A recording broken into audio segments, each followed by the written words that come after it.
last we left off, Wondrous Company made their way out and about and around to Norway and back to the south, have a nice little soiree and shindig, reconnecting with the very paper-tired Richard Kickington before embarking on their way back to DC. Make a nice pleasant arrival, getting familiar with some of the area again, figuring out the room layouts, and ultimately just making sure everything's settled in and set up. They had their nice briefing to figure out what their next missions are, what's on the docket, what's on the table, and pretty much at the time being, anything was available to them, anything was up for grabs. And they opted to pick a series of missions in the order that they want to hit them up, which has granted them 48 hours of prep and off time before embarking on these missions. Last we left off was going to be a somewhat straightforward and more paper-like kind of cause and effect here of, we haven't done this for a little while, action and interaction. For every 24-hour period, I will go down the list of players. Each player gets to have a interaction with any other player character, or with themselves, or with a named character of some sort, whether they have questions or an inquiry or want to send a letter, something of that sort.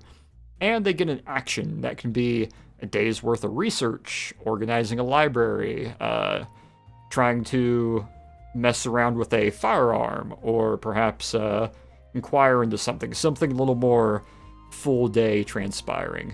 Some of these will just be simply dice rolls to see if they succeed. Some of these will have some roleplay to them. So we'll go through that for 2 brackets for everybody before you guys embark on your first mission, which, if I am not incorrect, you guys informed Major Cunningham that you were going to go to Flatwoods, Kentucky first. After that, you were going to reroute to Serpent Mound, Ohio, and then bound on down to the Blue Hole outside British... Oh, what is that? British Honduras. Belize. At the time, it was referred to as British Honduras. I think it was called Belize in, like, the 50s they started calling it that? I think. I might be wrong. Might have to double check that note. Because, well, pulling up a bunch of notes, I'm like, what the fuck is British Honduras? And then I'm like, oh. I feel like you'd have to fact check me to be sure about this, but I think the colony was called British Honduras, but the region was called Belize. That's correct, actually, yeah. However, we will pick up here. We'll go down the list here. First up will be Hachu. You get a interaction and an action. Now, of course, if you do choose to pass your action for the day, this goes for anybody, and you choose to simply make it a relaxed day, a veg day, light workout day, it will usually yield some sort of benefit that can be used on at a later point, if you don't have anything in particular you're looking into or want to do. So for the first day, Hachu, do you have an action and interaction you'd like to do? I don't know where I would look this up. I guess it would be like possible military government files. I don't know. I'm not sure. I'm looking up like information about this so-called demon I hired because Hachu doesn't remember that. Ooh, all right.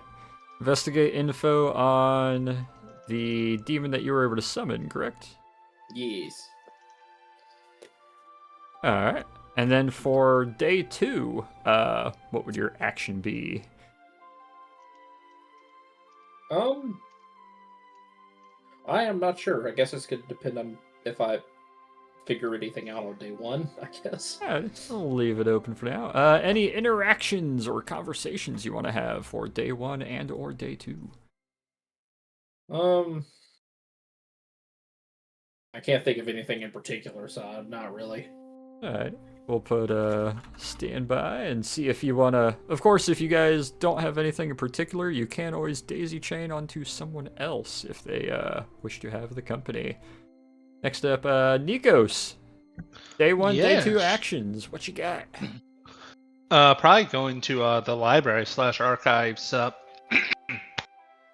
Take a look at like the regionables, their like mythology or anything for water people, Gotcha. just in case it might not be the Telshines, which Nikos is pretty convinced that it is, but just in case. Alrighty. And We for, already know a bit away from the med, but yeah. And for Day it's probably 2. them. Probably take a look into whatever the Flatwoods monster is that we're dealing with. Gotcha. Don't Any know this American folklore. Flatwoods research. Interactions for Day 1 and Day 2. Nothing really. Don't have any pressing matters. Alright, we'll pop that on standby. Peter Troikov, actions for Day 1 and Day 2. I am going to be running down, getting us a bunch of extra equipment for various sundry places. So, is there anything you guys want?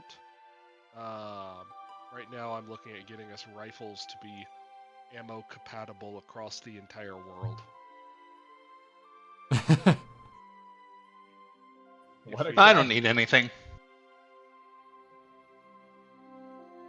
You guys do have a pretty good supply chain, but ammo matching. To my knowledge, you have a pretty good ammo match already, but it could probably be a bit further. The only things we're missing is I want to get something in 8mm Lebel.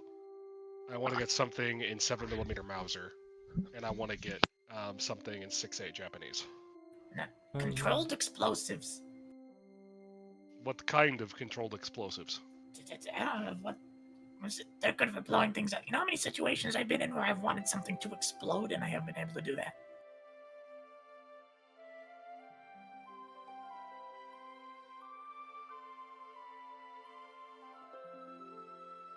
You can have all my gammon bombs. Gammon bomb. How much do you want? I mean, it's a reasonable amount.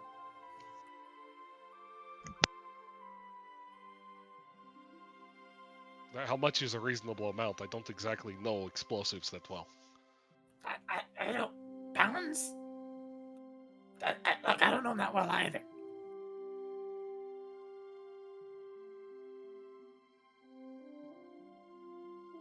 But not TNT. I don't know. That makes me nervous when I carry TNT. We'll just put explosives for the time being. I mean, it could be TNT. I'm actually going to send you a list. Ah, okay. I mean, it could be, but just with it all being, flammable and also impact prone and just it's Day 1, acquiring all the things that the ATF is going to raise a brow at in the future. What are you doing for Day 2? Defunding the ATF. Lobbying against the ATF. I haven't really planned that far. I'll put standby I for think- now.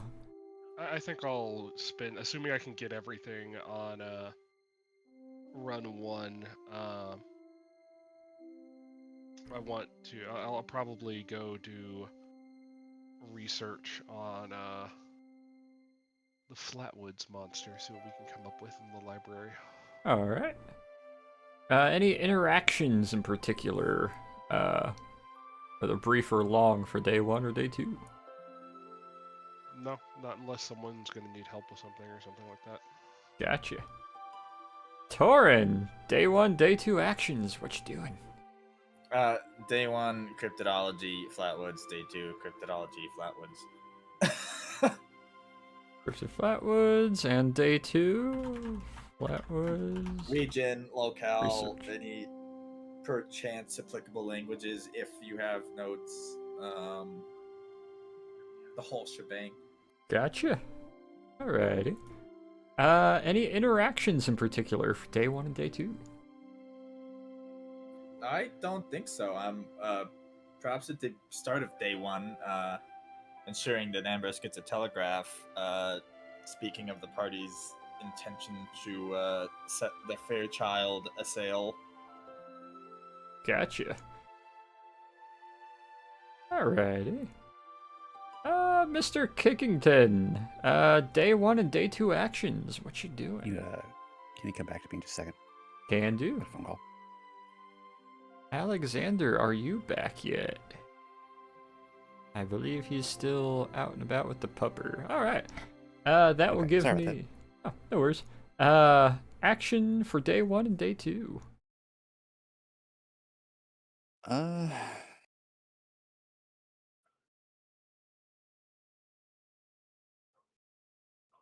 Yeah, Rich doesn't really have a whole lot as far as that goes. Bar crawl. I mean, he's already done, and plenty of bar crawling like that. But The DC bars aren't fun, anyways. exactly. Too many officers. You are an officer. Yeah, but Yeah, he that's- doesn't like fully understand that all that goes.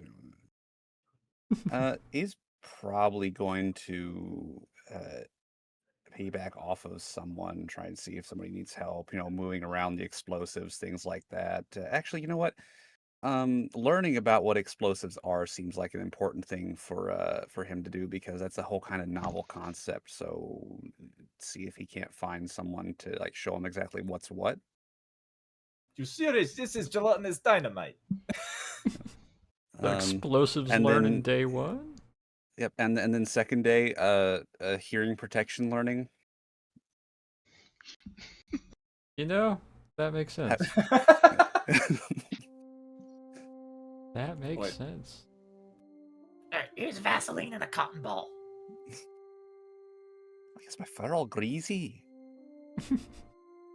Any interactions?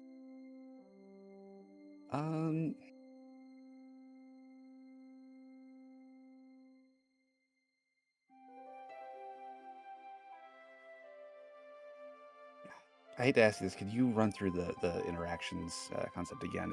It's a bit of a novel thing. Yeah.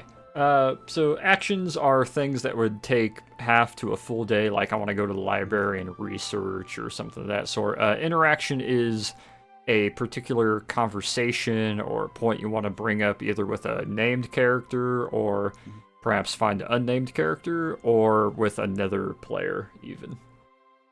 Okay.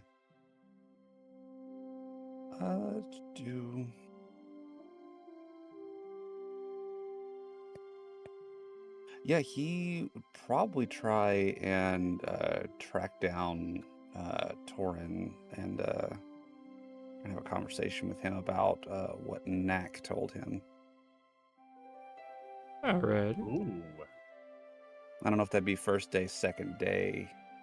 how One it of the slots 2 in. days. You do have 2 days, so you can have 2 interactions. And TM, I might have to bounce off you because I need to know how much Torin is supposed to know about Delta. Gotcha. I'm sure he'd know something, but I don't. I probably know more than he does, so I need guide rails. Gotcha. and then trying to think for second day. Yeah, he'd probably not do a whole lot. He'd probably talk to Peter or Nikos or Hachu, one of the three, and try and get an update on what happened in Norway. Figure out what the fuck went on up there. Look for a Every- party update, essentially. Everyone's Yeah. just like, I don't want to talk about it. It Ugh. was cold. It was bad. Don't make me say the words, Rich. You said the Oh, word. if Nico said the words, Rich just might break down. Don't make me say them. I don't want to say them. It's I don't think you're prepared complicated. for the I don't think you're prepared for the response to that. I think we might actually have to go for a sparring match if you do that. Alrighty. That gives us a pretty fleshed out thing, except for Alexander. Some of these will be more so roles, with some information and lore dumps. We'll have to allow a little time to type, unless, of course, with some of these things, you guys are okay with me regurgitating it in voice, so that will be up to you. We'll start at the top of the list with Hachu, who is standing by for his interactions. However, on day 1, you wanted to investigate info on the demon you summoned, as you don't exactly know who or how you managed to do that. I would dare to say there's at least 1 or 2 sections in the records and library area. Let me move you guys to the doodad, because why not? In research and development and in admin 3 are a couple libraries and archives and areas that you'll be able to spend a day looking around in. So what we'll do is give me a investigation and a perception, Hachu. Gonna put Torin. Okay, solid. Straight. Ooh, Solid. very nice. Investigation and perception, right? Yep. Okay. Not bad. Give me a una momento to grab some info here, because you may or may not be super happy with it. We'll have to find out. Let's see.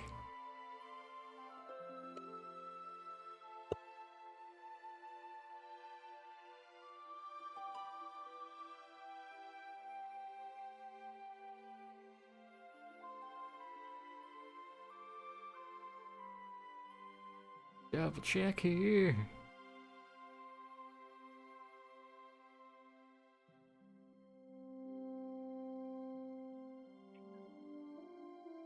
You digging through notes, digging through letters, going through Discord. There we go. That's there usually it how is. notes work, is you write letters in a specific order anyway. You spell words with them. Crazy. Whoa, that's a lot of words. Well, Too bad I'm not reading them. Alrighty. Do. Put this right there. And I'm gonna prep you up a quick little DM here and send it your way. Very good rolls.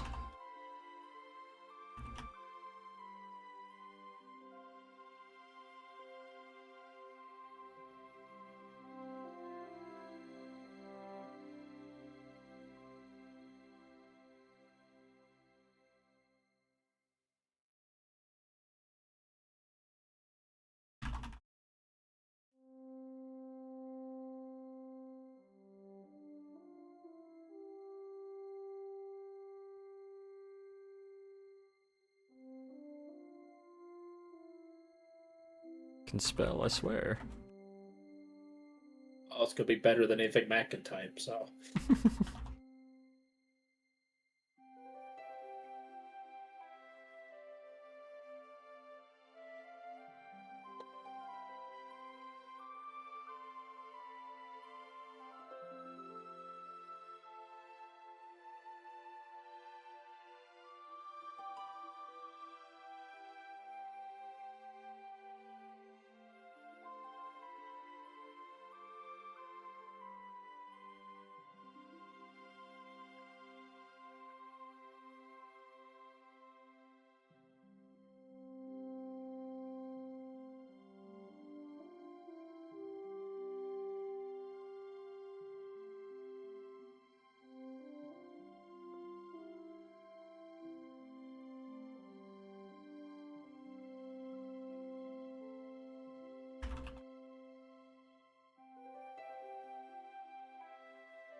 Mistborn's over there in Admin 3 going through microfilm archives of local newspapers.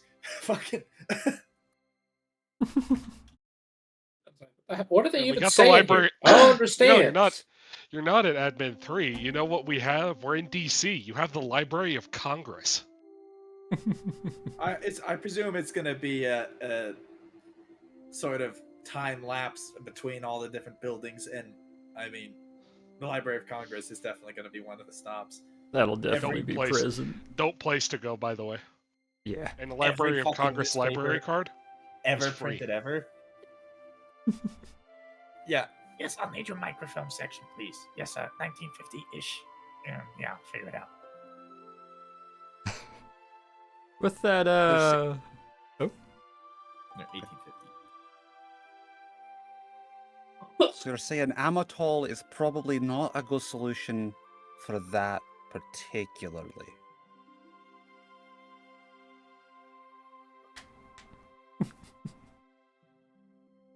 With that investigation, you're able to spend a good amount of the day reading into it, finding a couple different books, and you're quickly kind of coming across the idea that, yeah, this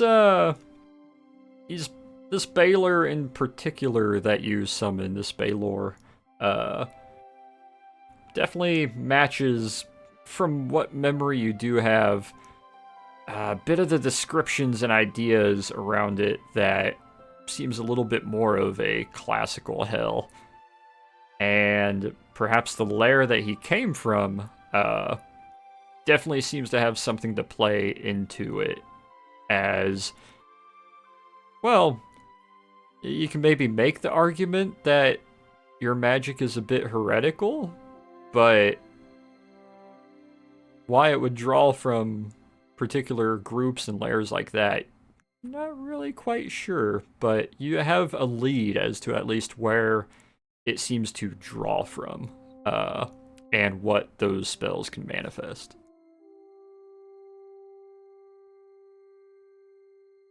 Let's see, Nikos, day one. You Yeah. want to hit up the library archives and find info Yeah. on the Belizean water people, or the West Gulf of Mexico, Gulf of America water peoples, if there is any.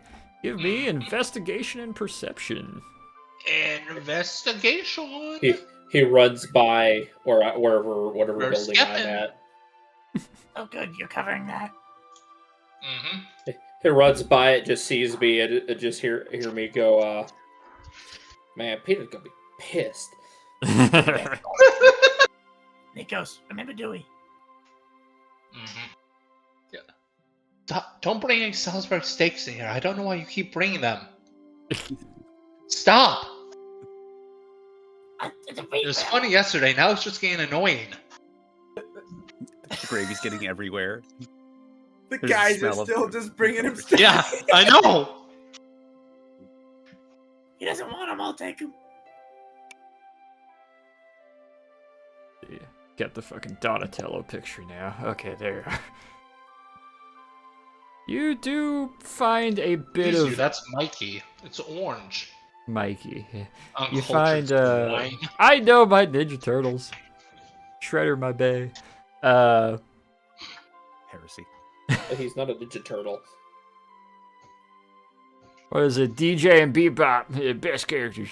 Yeah, you're able to look around. You're not able to find really any glaring information directly about any idea of Americas or Americana or even Caribbean or relatively near that area Telshines or sea people. There's a few little kind of vague statements and passages you find across a couple different books. However, the most concrete thing you do seem to find that could be a lead with that perception, I will DM to you here now.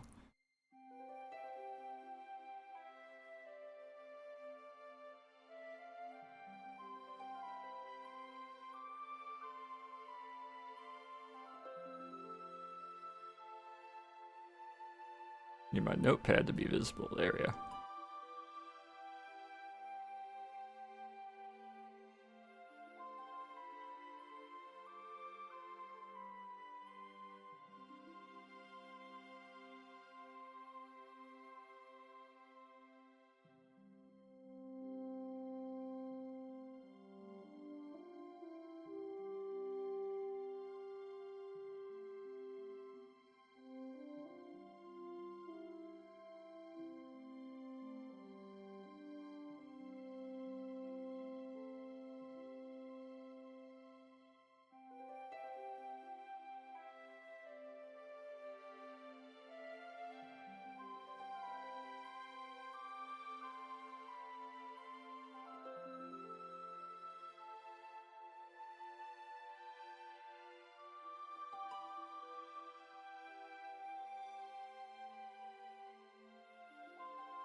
Well, then why the hell would we use puric acid for that?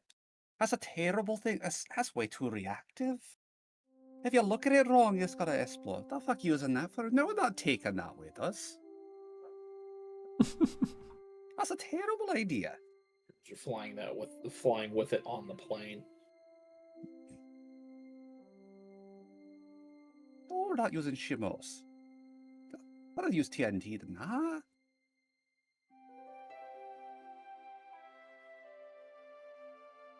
Fucking hell, just give us some explosive D for that case if we're gonna use ammonium picrate.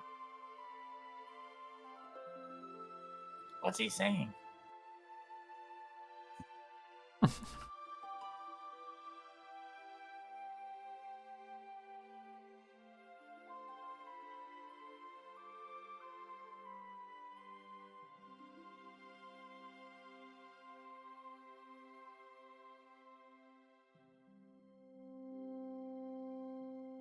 Boom. There you go. Thank you. Let's go here. Go back to present info. Blam.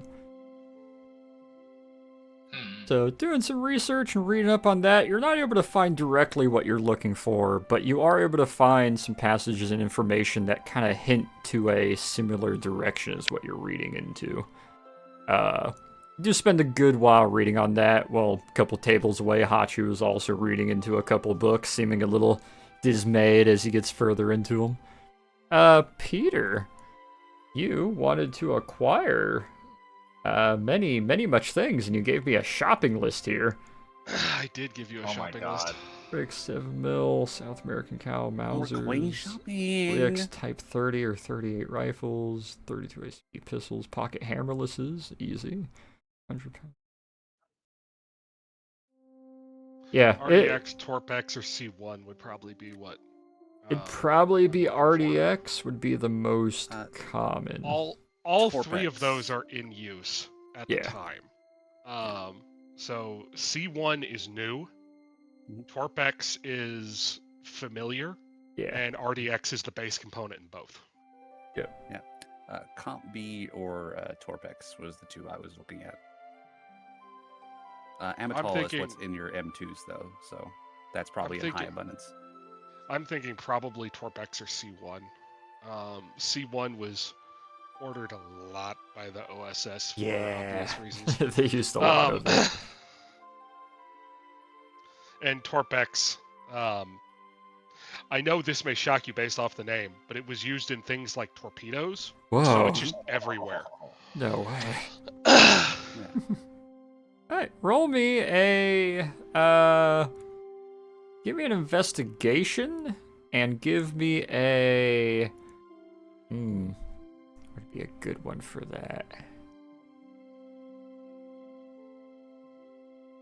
Investigation and a go with sleight of hand.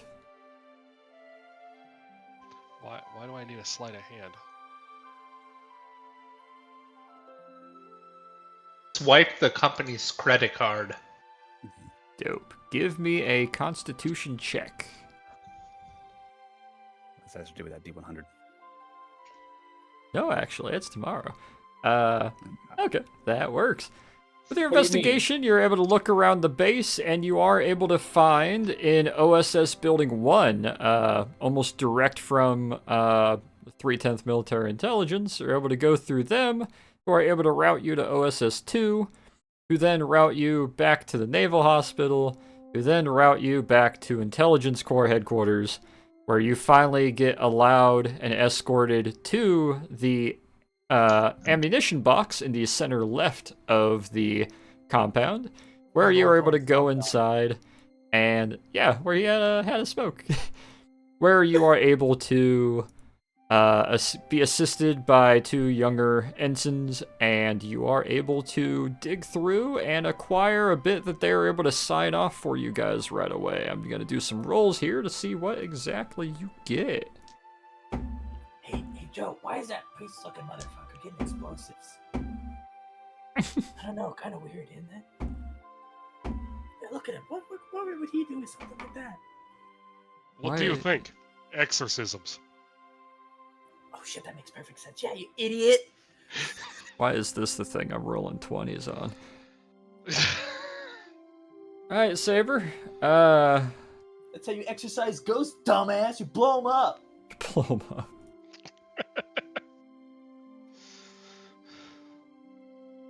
Let me copy, paste here what you actually managed to get. You can't be ethereal if you can't be anything because you're exploded. Duh.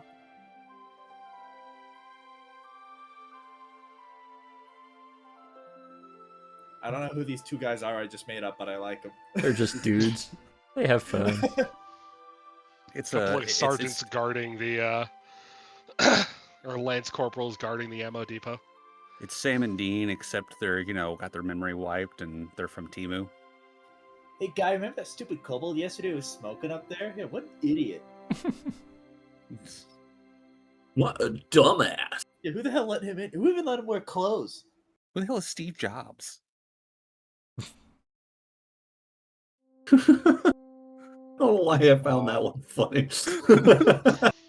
Oh Lord, I could ruin this for everybody, but I won't. I'm not gonna say the person.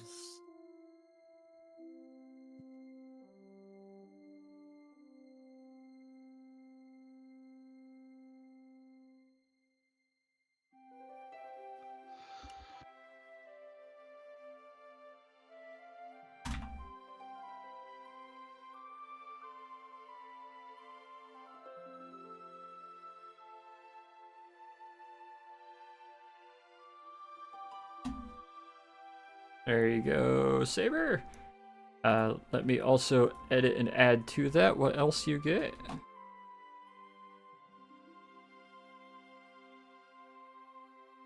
Does OSS standard mean they've had the serial numbers filed off? No, the pocket hammerless was actually the standard, in quotations, issued pistol for the OSS for a good minute. Almost everybody was carrying pocket hammerless. They were nice. They were nifty. They're a nice pistol.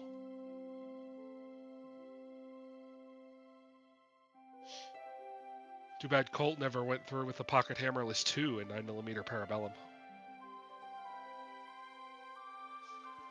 Oof. Bam. With There we real go. sights too. There we go. I forgot to add the ammo that comes with the weapon. So that is what you were able to acquire with them. Digging through the ammo hold, dusting off a few crates and boxes, going through. You're able to get 3 Lebels, 2 7mm Spanish Mausers, 1 Type 38 Japanese rifle, 2 32 ACP pocket hammerless, and 50 rounds for the Lebels, 50 rounds for the Mausers, and 80 rounds for the Type 38. You also get 45 pounds of C1 in 5-pound crates each, and 15 pounds of TNT sticks in 5-pound crates. Torin said pounds. He didn't say how many pounds. 45 pounds of C1 is a big fucking... That's a motor block size charge. Yeah, that's... Oh God. That's what we're leaving now, right? That's a I depth have charge. to send this now.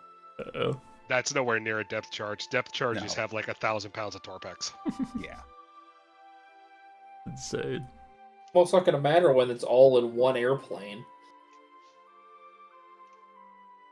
That Yeah, isn't even. yeah. I mean, it could be. Let's be honest. This is less explosive power than the average bomb of this era. Still a lot for handheld and troop use. Also, Oh, it you never requires this- listed. You Sorry, never go ahead. listed how much. Sorry, you never listed how many rounds for the 32 ACPs. Ooh, that is a good point. Let me check that. So doesn't it require a separate method of detonation other than the famous TNT, which is oops, I hit it too hard? Yeah, it requires an actual, like, charge or pin or something going off to set it off. You can't necessarily just shoot C1, I don't think, with, like, a tracer to explode it. I mean, I bet. I don't know. I'm about to put myself on a government watch It's list. about as stable as C4. The Okay, real I'm already problem on with it. C1 is that it's not nearly as manipulatable as C4, and it's also toxic to the touch. Oh, it's not serious, putty. Well, it is, It's, but it's it only OG is series, at like buddy. it is, but it only is at like room temperature. If it gets below like 20, it starts getting hard, and if it gets above like 130, it starts disassembling. Cool. Yeah, Gammon Bomb is why it's in a friggin' hacky sack that when it gets jostled hard enough, sets it off, and the pin goes in and detonates it. Let's see. So, Peter, you're able to acquire that. Takes you a good amount of the day. The Constitution save. You don't hurt your back in the process of carrying all these weapons to and fro and taking them to a guy out in the parking lot who's able to load it up in a truck with an escort, take it to the airport, load it into your plane. In addition to other just basic supplies and food and stuff that's being prepped and gonna eventually be dropped off to the plane as well. So that'd be day one. Torin, day one, you wanted to do some research on the Flatwoods monster, correct? Yep, region monster, the newspaper articles, the locale locations, all that shit. Yeah. All right, give me I believe it's a investigation, and then I believe you have a very specific role that you're able to do, history.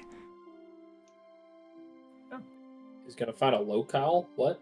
Wow, those are the subpar for me. Okay. I think you get to add something to that, correct? If I do, I'm not remembering it. Or is the modifier already added to it? I don't recall. I don't remember doing it in the past. I want to double check because we haven't done it for a minute. The history checks that you're able to make in between and during downtimes. I forget what exactly you're able to learn. Well, language for starters. That's just with dedicated day of study. I don't know if language is applicable. Probably not, given we're in the U.S. But Not really, yeah. Alrighty, let me send you a DM of some of the stuff that you're able to get and figure out. Thankfully, this wasn't too high required of a roll because there's also not that much information. Let's see.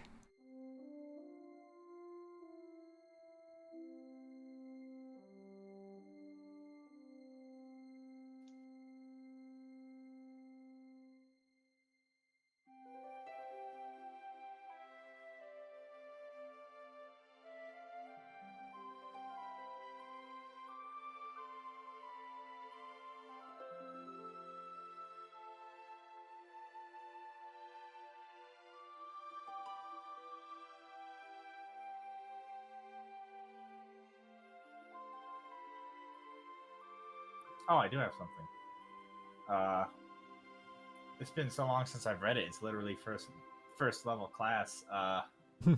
It double your proficiency bonus of any history or arcana skill checks when trying to obtain information about that particular culture or object belonging to that culture. Okay, so yeah, that's where the plus 12 comes in. That 6 is 12, so that's why it's up there. Okay, Oh, I yeah. wanted to double check, make sure that was the case.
Okay, so I'm gonna post this in in-game images. Here's the current party inventory, as far as I've been tracking.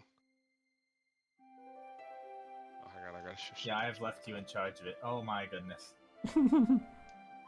We we have enough shit to arm a nation state. That's nowhere close. We can arm a Small platoon at most. state.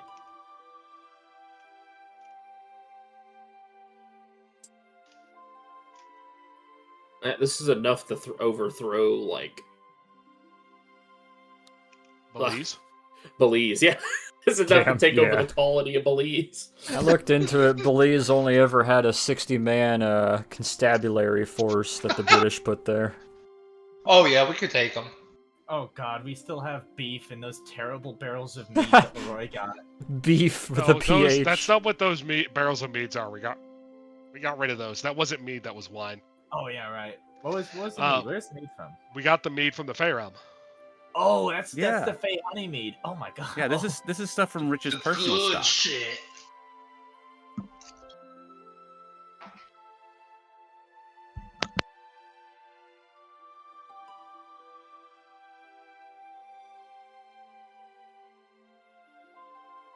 Huh. If anybody thinks we're missing anything, do please speak up.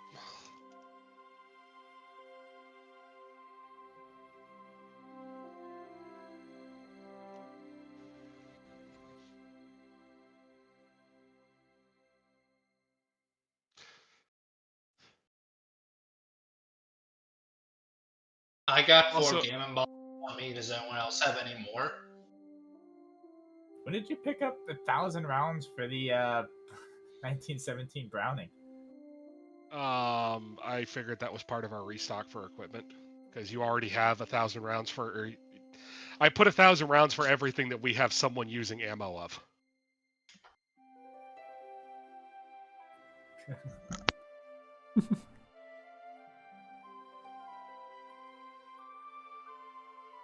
Okay, thank you for that info.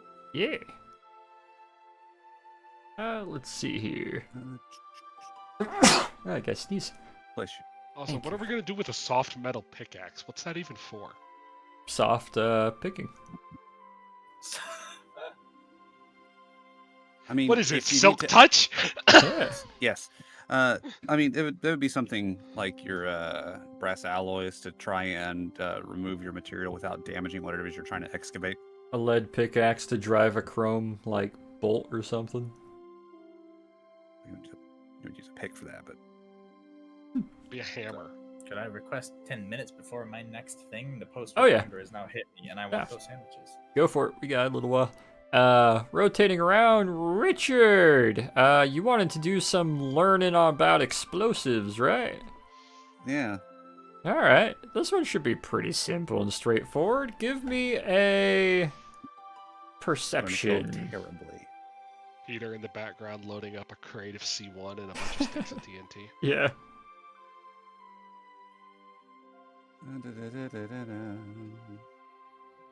Oh, does that C1 come with dead caps, or do we have to use the TNT for that? You'll have to use the TNT. There are no debt caps with the C1. May have to get a little fancy unless you choose to find some debt caps of some sort. Oops. That's still marked as that. Oh. You can see it. That's the important part. From Richard kicking in. What? That's rude. Ooh, okay. Yeah, roaming around, still getting used to the layout and how, like, the organized structure, in quotations, of compounds like this work compared to towns or little hobbles and whatnot. Yeah, it's not very hard to listen around and eventually really pick up on... You've been learning very quickly uniform types, even down to the point of learning symbols and logos and whatnot. For example, you're able to look at one troop walking by, and you can see where it's got like a bugle horn with a wreath underneath it. You're able to look at another one walking by, and you see what looks like a exploding pineapple? Oh, maybe that's a bomb. You start following him for a little while, realize he's talking with a couple other young troops, who eventually go on their way towards the ammo hold shortly after Peter is leaving. You see him leaving with a good amount of equipment and a couple helping him carry it out and about. And you're able to take some time to approach the, what seems to be artillery officer or artillerist of some sort. And his handful of guys that are digging through there, and he seems to be overseeing the doors being opened while security stands by as they dig through and are collecting quite a few, about 12 to 14 crated shells. They look like kind of like the bullets that the others have been using, but it's like big bullets, Big possibly bullet. out of the big bullet projector guns that you see thundering every so often out in the ways, or that you got to see being utilized. And he's standing there with his hands on his hips, kind of supervising and watching, looks over to his side, sees you, looks back, slowly looks back over, raises a brow. Can I help you? I certainly hope so. It seems that there was a requisition put in for a deal of explosives from. Hold on, I'm trying to remember. Don't tell me. Don't tell me. I've got it. It's in my notes. It's right here. Hmm?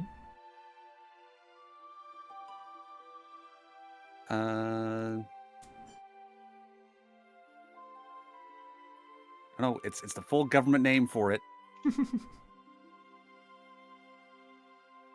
Hey, don't you dare.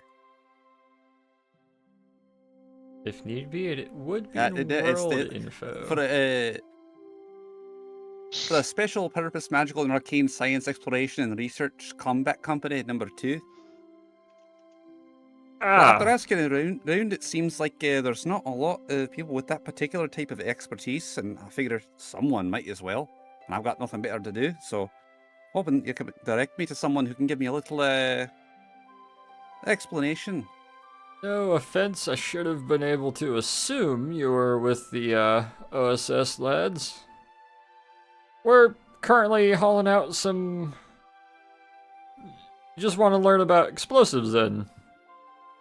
Utilization, particularly. Corporal! One of the guys will come stepping out, looks to him, wearing one of those, oh, what do you call them? The kind of like a early World War style, like, boonie covers with the really short brim. He looks dirty and kind of ruffled up, stands at attention. Corporal, he's one of them fancies from OSS. They're probably not teaching him very much about explosives. Give him the rundown, teach him about the majority of it, the safeties, all that. Can do. How long do I have for this? How long do you have, Mr. Rabbit? The rest of today will be perfectly adequate. Probably some of tomorrow if you need. Perfect. Corporal, got until the end of business today. Teach him what he needs to know, show him around. Obviously, you have access. Sir, can do. He'll give a nod, gives a quick little half salute. We'll step on over, and we're kind of awkwardly for the first couple hours, like, why am I teaching this rabbit about explosives? But over time, you guys end up learning each other's names, getting to talk a little bit. He's able to explain a little bit about northern Texas, where he's from. He's able to explain how he got into explosives and how he had to do some school and some basically lower level science and college and advanced learning to learn how to utilize these, how they're based off different compounds, how they have different flashpoints, what a flashpoint is, the temperatures that different things can burn. He teaches you particularly about the names escaping me, rust and or whatchamacallit to make thermite, and how that's able to burn. And after a good bit of time, yeah, good few hours ago by, roll me an intelligence and a history, Richard. Oh boy, alright. See how much you learn and how much you manage to remember.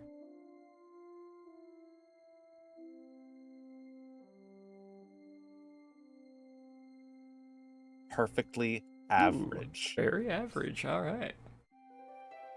Mud, he is not.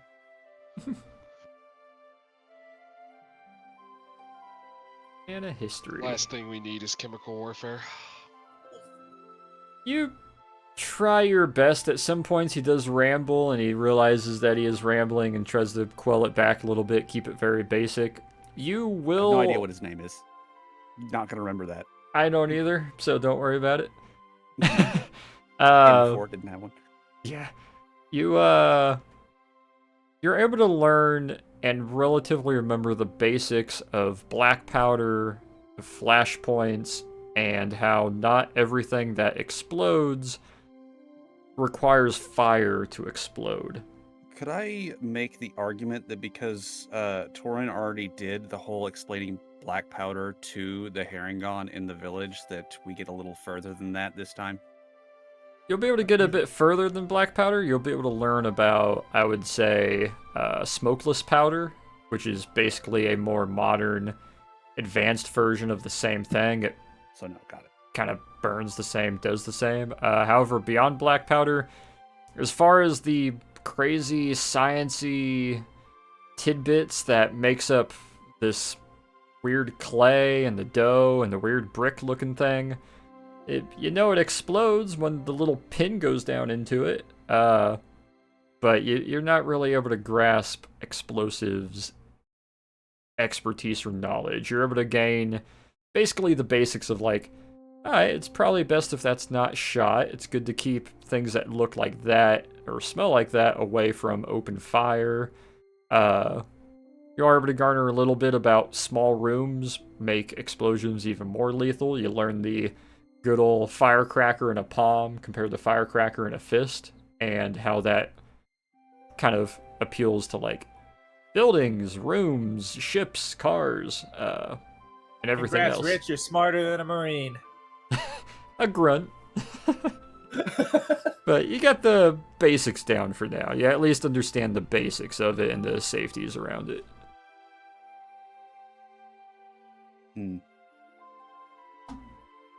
Let's see. Alexander, you are back, I do believe. Yes. Hey. So we're doing the 48 hours where everybody gets 2 things. Each day they get a action and an interaction. Action is like a research or a development or R&D of some sort, and or acquiring something. And an interaction is a particular conversation you want to have with someone or something of some sort. What action or what would you like to do for day 1, and what would you like to do for day 2? Day 1, I'll probably spend most of the day in the library. I'm just kind of checking out various books, no real in particular ones. Interactions, probably not really much for interactions. I'll probably just kind of hang on my own. Day 2, I'd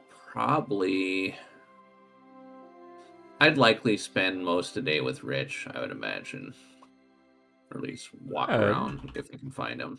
Yeah, the library's crowded. It smells like Salisbury steak, and Nikos is getting really mad at the help. Yeah. Yeah. Because they keep bringing Salisbury steak into the library. Yeah. That's about it, all I can think of. I was kind of tempted to contact Eugen, but I think my pride will get in the way for that for now. Understandable. Alrighty. Your Salisbury steak, sir, and it's dripping on the fucking paper. Well, no, what are you doing? No. This is sacrilege. Stop! Immediately. How dare Someone's you? getting lit on fire. Oh no. There are certain things you do in libraries. There are certain things you don't. Eating Salisbury steak is definitely something you don't do in a library.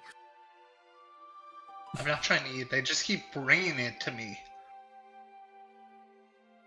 Since you're Repeatedly, doing Stop. over and over. Since you're doing a general kind of library read and catch up and hang out for the day, roll me a charisma check. Not save, but a check. You know, there was some piled outside my door this morning too. Oh no. They keep disappearing, though. Ooh. Yeah, I wonder why that could be. And Looking meanwhile, over to Torin you not with eating as much as he gravy normally does, but covering just your enough to be mouth. noticeable. Goodness. You're able to kind of vibe and relax for the day. You're not able to disappear into any books, but also things outside of the records hall in the library with some of the other party members sitting around also reading under their lamps or looking over books or here or there. You're able to occasionally walk by and point out it'd be in that aisle instead of this one. But largely, day goes by chill and nice and pretty relaxed. As we get to the end of everybody's day one actions for interactions, Torin, you wanted to send Ambrose a telegraph. I believe you already gave me that telegraph contents last session. However, you wanted to send him another telegraph about where to send the Thunder Child, correct? Well, yeah, I mean, I presume they're one and the same. It's just location, very brief. I can write it up if you want, but it's basically location, reason, projected dates, desires. Okay. Yeah, you won't have to write that up. It's pretty basic and straightforward of like, hey, and just so I can make sure I got it right in my notes, you want it to head down south to meet up with you guys by the time in X amount of days that you want to, or at least plan to arrive in British Honduras or outside of Belize. You want it to meet you guys there before... Request correspondence upon arrival or near arrival, something like that, because we don't exactly know the amount of time it's going to take a ship to transit, and this time it's very weather-based. Yeah. There's a window, and we're not sure what that window is yet. The window is the DM has decided it's there, so... Understood. Yeah, they'll try to make their way down there. Obviously, try to keep in contact to see if they can line that up properly. If it seems like it won't be achievable based upon how quickly the next couple days go, it will reroute and hardline itself to the Mediterranean, where you guys wanted it to be off the coast of Alexandria. Yeah, but assemble a crew, armament, it's ready. It needs to be ready. Exactly, yeah. He's got to get it ship ready, hire a crew, make sure everything's good to go, so that will take a few days. Yeah, okay. You'll be able to send that letter off to him, or telegraph. It'll be received, and Ambrose is more than capable of getting that set and ready to go. I can hear his sigh from here. Yeah, I'm looking forward to seeing that thing again. It's gonna be cool. You guys might really like what it brings to the table. It's just such a weird bastard place in history of just small, way too much armor, a lot of gun, really small. Why? Why would you make why? Torpedo ram. Because that's why. Because torpedo ram. It's like, oh, it's small, it's hard to hit, it's made of armor, and it's got guns. What the fuck did you make? The perfect short Did you at least give it modern guns? I presume I think I talked to you, Luke, a little bit about it. There was definitely, once the racetrack money came in, there was it's got quasi-modern guns, yeah. They're not top of the line, but they're better than fucking black powder cannons. It's got some World War I era 6-inch guns or something instead of the... It's a little bit more than a 6-inch gun, I'll say that. It's got bullets, okay? It's got a breech. It's got bullets. Really big ship bullets. It'll be capable. You guys will like it. Yeah, you'll be able to send off for that, and they'll be able to start working on that in the background and seeing if they can meet up with you in Belize. If not, they will be obviously corresponding with you and other elements as need be to make their way over to hang out in Alexandria, where you get the understanding Ambrose is going to be working in advance with Sala, who you guys got to meet in Cairo. Just in case it needs to sit there for a bit longer and not start inducing fees and extra costs that would be a little out of the ordinary. Yes, stop. Vet crew, stop. Make sure they're down for weird shit. Stop. No, not that kind of weird shit. Stop. Like paranormal weird shit. Stop. This is getting expensive. Stop. Clip that.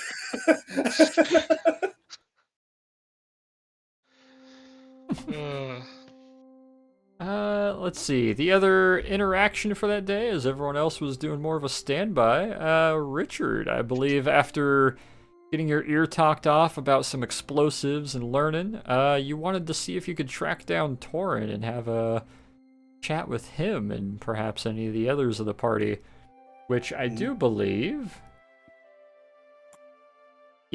I do believe pretty much all of them, let's see, Nikos, Alexander, Hachu, and Torn are all chilling in Admin 3. So, give me an investigation roll. It shouldn't be super hard to find them and figure out where they're at.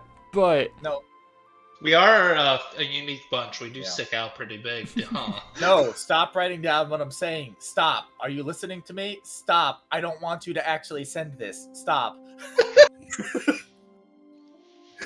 Oh shit. ooh, Stop! Stop! Stop! Stop! Stop! Stop! Stop! Stop! Stop! Stop! oh no. You're able to find them very. It takes a minute, but after browsing about, you go intelligence core. You try moseying about the research and development. After a bit of time, you do finally wind your way around where you see a particular shield sticking up in the corner of one of the windows, and you're like, ah, there they are. You make your way inside, and you do find Torn sitting a little bit off to the side. The four of them kind of separated just enough in their various tables and chairs, lamps on. Some of them a few more books and others in front of them. He sees a Salisbury steak fly out the window. Oh, God. Nikos is like, thank you. I didn't know they fly. Yeah, you know what? Roll me a deck save, Rich. Oh God. Oh gee, I wonder where the party is.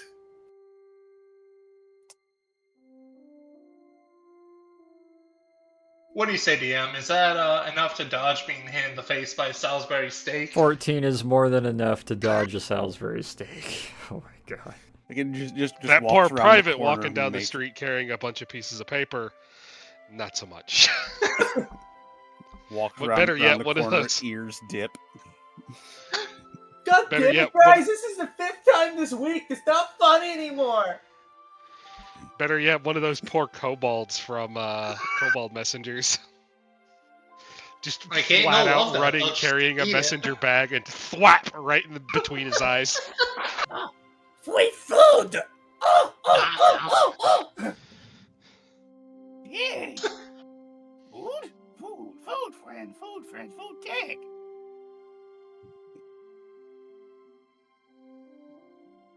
Sorry, anyway. Sorry, I started a tangent. My bad. I'm typing standby. No, it's okay. I know Nico seems to be upset by the Salisbury steaks, but he's just embarrassed that he has to eat so much. Keep bringing them, it's fine.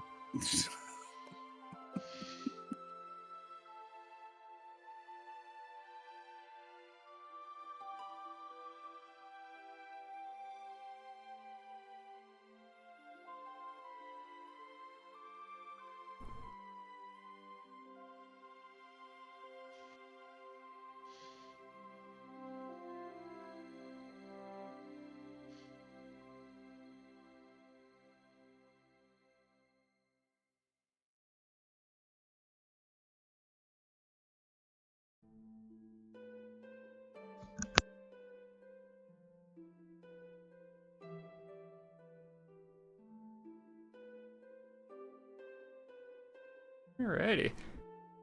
Yeah, dodging a Salisbury steak as your ears fold to either side and it passes over your head. You're able to walk your way through the door, head down the hallway, take a left, where you can hear a little bit of squabbling and talking back and forth as you do see a good chunk of the party sitting in the study here and the archives kind of poring over it and reading. You do see Torn sitting by.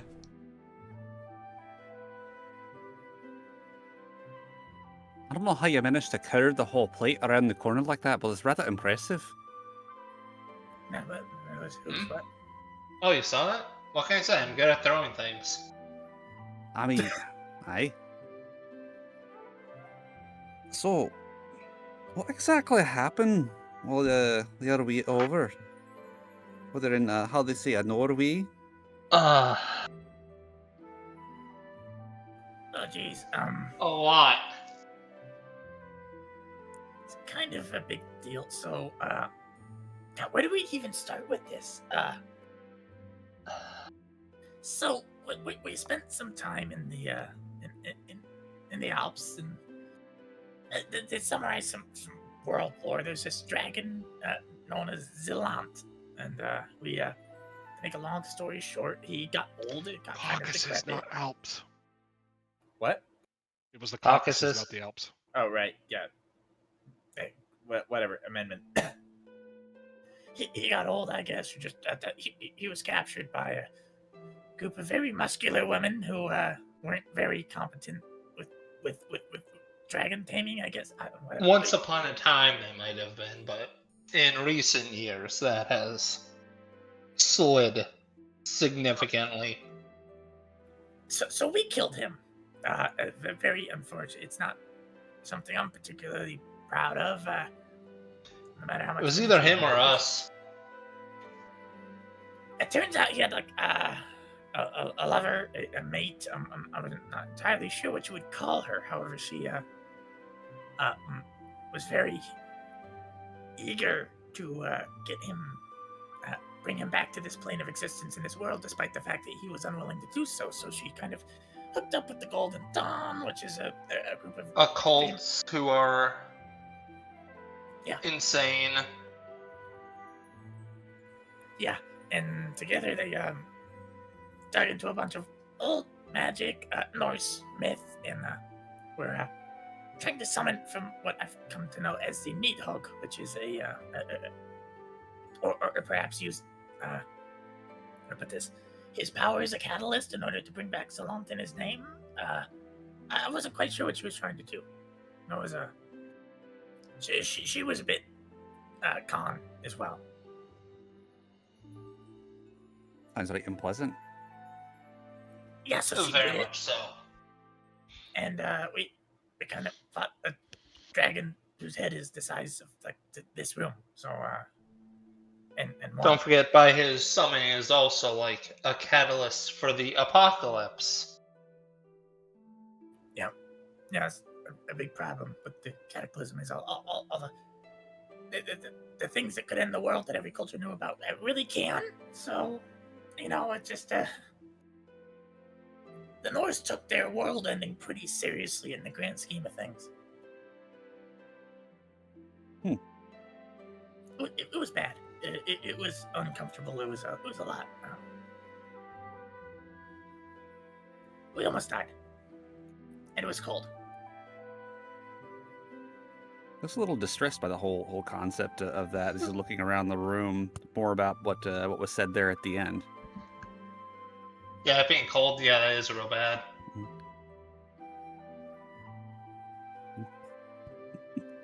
So how'd you keep Doodly Man warm?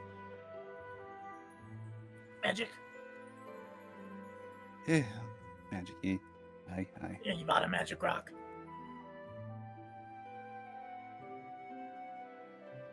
I'm starting to think that there's a whole lot in the world that is just circulating around magic rock Yeah. of various types. I mean, I'm sure even the cavemen had magic rocks. So. At the very least, they had high velocity rocks. Or, well, medium velocity rocks. We got high velocity rocks now. I guess iron technically can be considered a rock.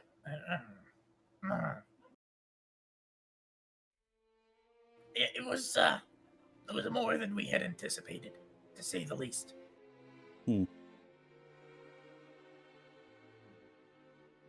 So, remember back on one of the last days before the village was moved out,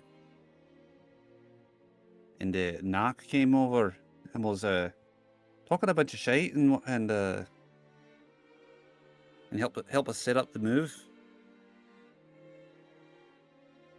Well, I can't remember if we discussed it, but he was telling me that I needed to talk to Gaia or Delta. He seemed a little more keen on me talking to the latter, though. Well, okay, that's. Please forgive me for my leading line here, but this is complex. I know it's not exactly a simple topic. I kind of gathered that since the last time that we made mention of it was rather briefly before we ended up with the funny, almost called it funny chicken nugget. Before the funny little box came in. So, your chances of speaking to Gaia are, I presume, nil to none, or very close to. But in regards of, he mentioned Delta. Aye. So, we know a lot of this information thanks to Mrs. Marianne Harper herself. Her husband was part of the original, I don't know what you'd call them, I suppose, a group of individuals who dealt with a lot of issues back in the 1850s.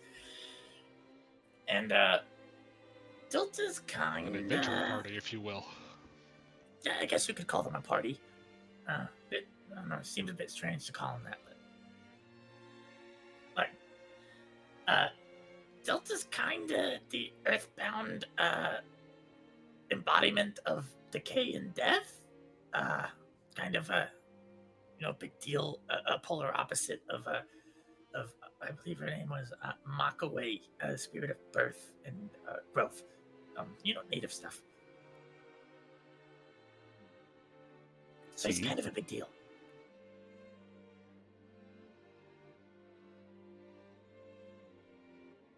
Very, Interesting. I guess you probably don't know much about Wendigos. The darkness, evil, kind of bad. And given your proclivity to grow horns and your nature, it seems that there is perhaps a slight resemblance, or perhaps a link. I see. Which I find very interesting, given that you come from the Fae, and I'm not entirely sure how that link was made. Well, like I said that my people did not originally come from the Fae. Said that came from other places and something followed us. But I kind of make sense of it. Well, something followed you. I mean, I've got that part, but given the time dilation, relatively, the amount of time your people spent in the Fae is quite trivial compared to the time that they passed on Earth. So, you're very likely in that time frame a direct descendant of, someone who, during the time that you may have disappeared, had direct relations to Delta. This is all guesswork. I don't know, but it seems a possibility.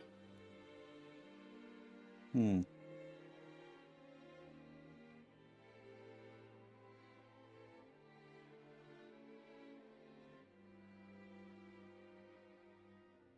kind of find a seat and just kind of think on that for a minute.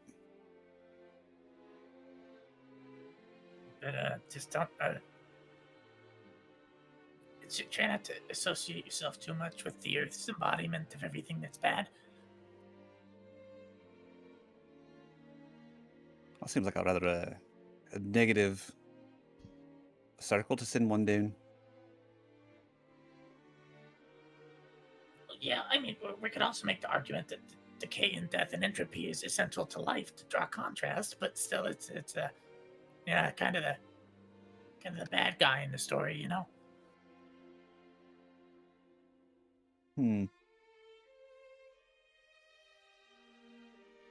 I suppose. Hey, look, it's not that big of a deal. Look, Hachi's dad is like the worst thing ever. Well, I thought we were of the agreement that Lenin was the worst thing ever. Well, not quite. Hachi, tell him about your dad. Where do you want to start? Well, there's the whole, deal with the demons, and, it's... Like the part possibly about, one of the most convoluted and complicated Your Twitch. like deals things ever. yeah, but like the part about like bringing around the end of the world and stuff. Why does everyone want to do that?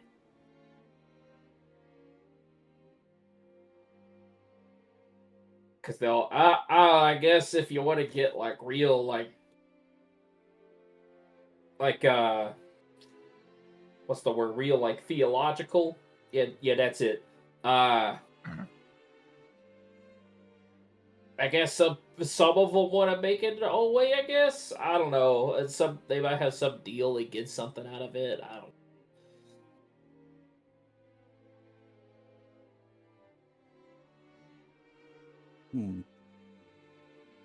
So what is used to as like some kind of collateral? Yeah, he gets like, oh god, the IRL forgetting how it actually worked because it's that fucking complicated.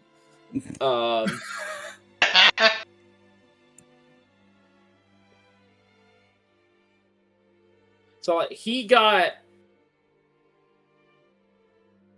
trying to remember. He got like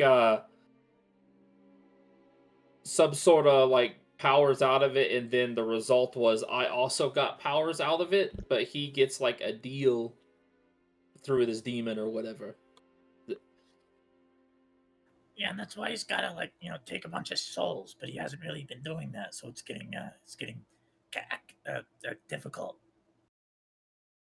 So like, it's really not something that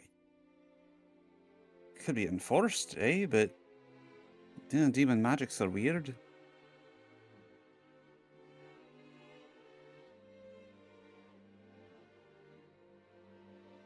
I'm not quite sure what you've got going on, but your susceptibility to ghost stone exposure certainly. Well, I mean, it was something I don't know how to react to it. Or at the very least, you'll know when it's around. Well, it's not supposed to be around. It's not supposed to be in the earth somewhere in Oklahoma. Oklahoma. I got the state right? I know where I'm not going. Yes. I did. Sweet. All right. Technically, Indian Territory is Arkansas, but it also ranges all the way up into like Oklahoma and even Indiana, or did. Yeah, Oklahoma, where the wind comes waving across the plains. The wind comes waving across the plains. Yeah, whatever. That play was out by now, so. Was it? Oh shoot, yeah. Yeah, I just want to put that out there. I've seen that play outside in Oklahoma. Oh. Was it windy? Oh, actually, it isn't out yet. Oh, it was 43. Oh, shoot. Okay, we got a few years. Shit. Well, you gotta wait. I know what I'm. I worked on a 6-month run of Oklahoma, dude. That's embarrassing. We had to do But Oklahoma they had in to high school. go figure. They had to stop the play at the intermission point because there were severe storms rolling through. Because go figure, it's Oklahoma, and like the start of summer. Like go figure. Well, I guess we'll never know what happens to Judd Fry. I've seen it more than once, like theatrical performed like more than once. So I'm sorry, I know we're going off on a tangent, but my favorite thing ever was watching that show, but the actors were bored of it, so they're doing like a late season dress, and they played it like Judd Fry was like a nice guy and Curly was an absolute dick. And it played so fucking well with just Judd being pathetic and Curly being an evil narcissist walking in and trying to convince him to kill himself. Jeez. Judd the Chud. Speaking of your father, Hachu, was Dembala that big voodoo snake he worshipped, right? Am I remembering that right? It was some big snake he was worshipping. I think that's correct. Because I'll flip over the book I was reading. I'll post it in general.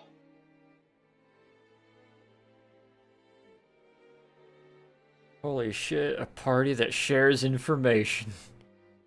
right? Look, man, I'm not Hey, do you guys Leroy. want my Twitter while we're at it? I thought you deleted all that. Sorry. So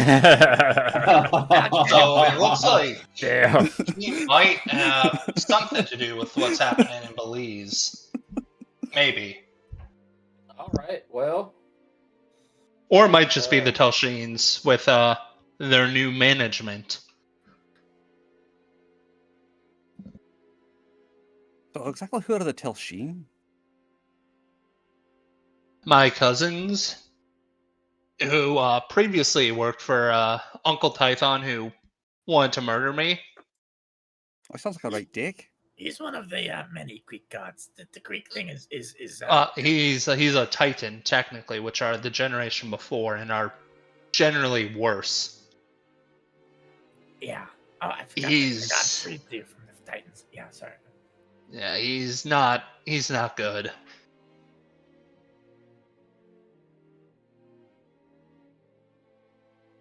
Rich sitting there thinking wistfully back to a time when things were simple and all he had to kill was asshole mushrooms. Yeah, right. Look, we've got some wild things going on here. Every cultural history and icons have either always were real or have been manifested. And, there's still a debate on the chicken or the egg argument there. But either way, chances are if there's a culture here on Earth and they have some sort of icon or deity or god, they're somewhere and they're real. Well, that's not exactly ideal. I mean, it's ideal for them. Well, not exactly. Because if correct me if I'm wrong, Father, but the implication there is that if lots of these gods exist, then so do the devils of their various types. I mean, I suppose there's always supposed to be a balance of some variety, but it just seems like we could do with a little bit less of one side of it for a while, you know? What is God without the presence of evil? That's kind of what I'm saying. Don't but it's look like, over at Alexander. He's gonna look up Now, to his if I mean, you- you has literally not been say paying you're a attention. hellspawn, so Wait, I'm sorry. I was reading this book. What's going on?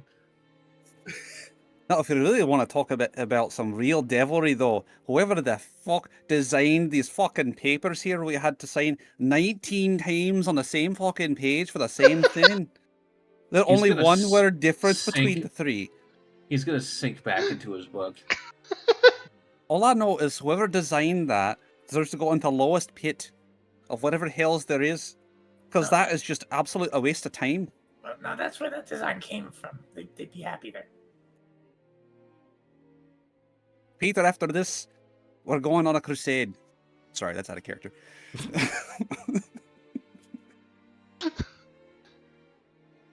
Don't worry, it's on the list. He says as he's carting rifles and Comp B and explosives across the foyer.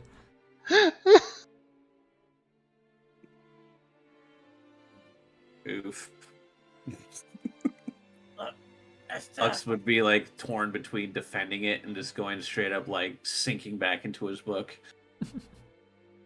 Look, at the end of the day, let's just try not to be too concerned about the Delta stuff. We've all got our demons, some metaphorical, some literal, some ethereal. There's a lot going on here, and what you've got going on isn't very too far into the realm of crazy compared to what we've seen. So, take solace in that, I guess. Yeah. Speaking of, and I don't know if it's related or anything like that. But remember the festival that thing where we got that sake and everything that y'all won't let me and the noodly man have more of, which is a very sad thing in general.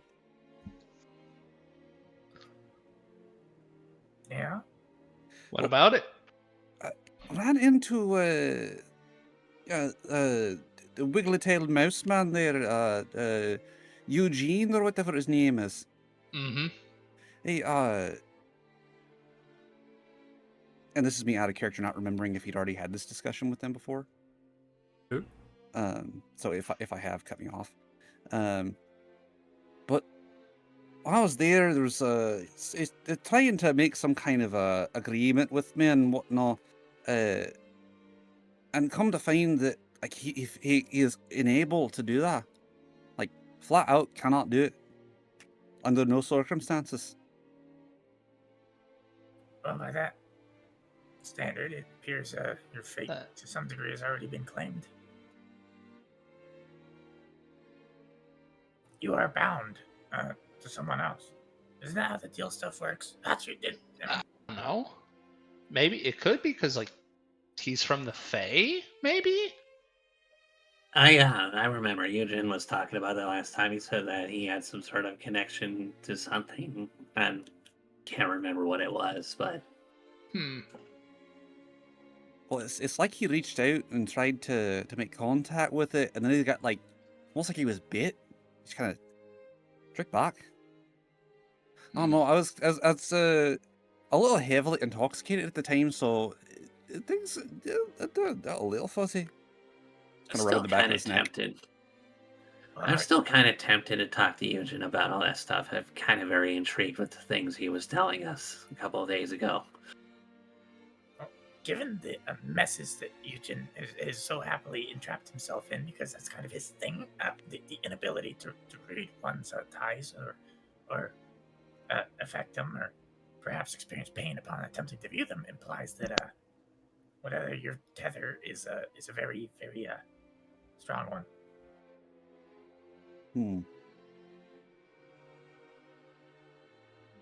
Has something to do with the Fae realm now I think about it.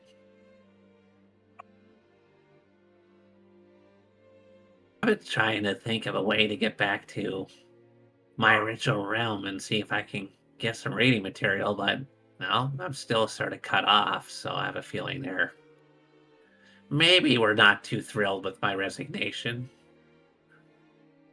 Yeah. So you can talk to him anytime you want within reason, right? Yeah, it's just more of my own pride. I don't really like talking to beings like that. Yeah, I'm not very shy around him anymore. It's weird. Hey, I wonder why that would be. Yeah, I'm kind of curious what you've been doing that would make him a little cross with you. What? No, he is not cross with me. Oh, are you sure about that? I mean, if I had a wife and somebody was messing around with him, no matter how much of an open relationship I'd had with him, I'd kind of be a little resenting towards them. But that's just me. Freak. He incentivized it. You know, deep down inside, there has to be some sort of catch to that, right? Yeah. Like there's probably some weird unwritten catch that he's literally bounding you to. It's like, oh, by the way, since you've been doing all this stuff, that means I now have rightful ownership of both your hands, and I come to claim them. Yeah, no, I don't think it's that deep. Look, I'm just saying comforts, okay? That's kind of the crap they do, though. I've been around demons so long to know that that's literally how they operate. It's always some sort of monkey paw with those guys. Look, having sex with the demon's wife doesn't just make an unsaid deal. Yeah, I'd still be very cautious. I would still be very cautious. It's just I've again dealt with them most of my adolescent life into young adulthood, and it's always been that catch-22 of, oh, well, you want to get stronger? Sure, but it's going to cost you your youth. Or, oh, you want this? Well, you're going to lose an eyesight for it, or something like that. He's Kami. He's from a different culture. You don't know how they work. Oh, I don't know. I always just think of, one, you've seen one, you've seen all of them, basically, no matter where they're from. It sounds sort of insensitive. Alexander, confirmed racist. You can't say Demon that, he's racist. black. Demon racist. He real 100% is. I've never discounted that. I'm just saying this is I've been around enough of the works to know that's usually how it goes. Well, maybe you're right. I don't know. Benefit of the doubt, I guess. But I, for one, gained a considerable amount of confidence from that particular interaction. I will tell you for a fact, if you ever deal with my former boss, it will not be like that. He'll make you promises, and he will end up paying dearly in the end. Literally, the Sounds like price a is shit not boss. worth the pain. Alexander, I don't want to have sex with your former boss or his wife.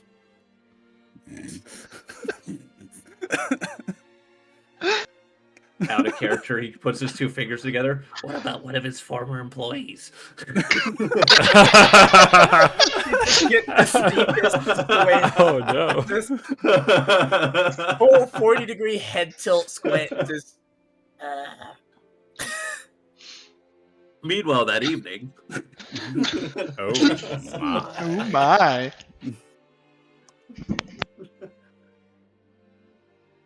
Yeah, no, the sizes aren't compatible. I guess. With enough lube and patience, anything is possible. no silver. Apples was evidence enough. Haunted expressions. Hmm. Oh no. Literally, the orgasm comes with nightmarish dreams for the next week. Sex Oh, with God. Alexander must suck. He just like midnight have a fucking nightmare. Ah! It's just Grab his ears to compensate, try to level out. What the Oh fuck? God! Oh no! Oh no! It's like taking LSD and smoking weed at the same time Yeah. to try and like curb the high. That's Yeah. a horrible idea. Oh, it's a terrible idea. Don't do that.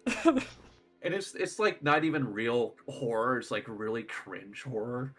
Why does all the carpet look like Eugen's It's face? like Scary Movie. There's so It's many like- it's Eugens in the literally- carpet. You're walking down an eerily quiet hallway. It is just dark and extremely cold. You see a door at the end that's cracked open a little bit. Slowly, you walk towards it. Something in the back of your mind says, I shouldn't, but you just have to know. You open a door, there's your grandma naked on the toilet.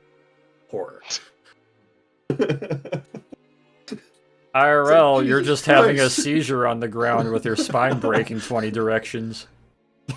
People like looking at him and what happened? I don't know. This always happens for some reason. Crossfaded LSD and nerve agent. I don't know what to tell you. Why is she on the ceiling? I don't know. That happens too. Just sliding across the ceiling like The Exorcist. Oh yeah, that's normal. Well, here's the catch. What happened? I don't know. I just handed him a pamphlet. Alexander's life is just that cut scene from Train Spotting where the baby's crawling across the ceiling. God. Just literally in the corners, like I don't want to see Grandma anymore. I don't want to see Grandma anymore. Hello, I Sonny. don't want to see Grandma anymore. Really brings to the forefront those sleeping comments about how the clown has no penis. I was gonna say, yeah. Oh yeah! Tell you how they shit themselves. We're getting In some Norway, dream lore the here. cloud has no penis. What's he talking about? I don't know. Deep So anyway, now that lore. we're done snorting coke off that clown's boner, let's move on. What a way to segue. Anything else you guys want to chat about while you're all in the library before you end day one?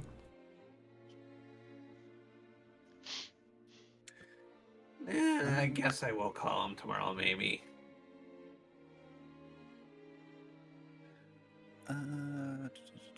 Trying to think. Rich, what was would you be interested in talking with him with me? I think you have questions too regarding their tether, right? Aye. That'd be fine. Maybe I will arrange that. Questions as well. Hey, but watch the deals. He's gonna try to make a deal with you. He's just Oh, I ain't gonna make any damn deals. I already know where that goes. He's still gonna try. So just Rich, he can't do it with you, but he's still gonna try. That's his whole thing. Okay. So just like, you should get off on exchanging money for goods and services, because that's a deal, right?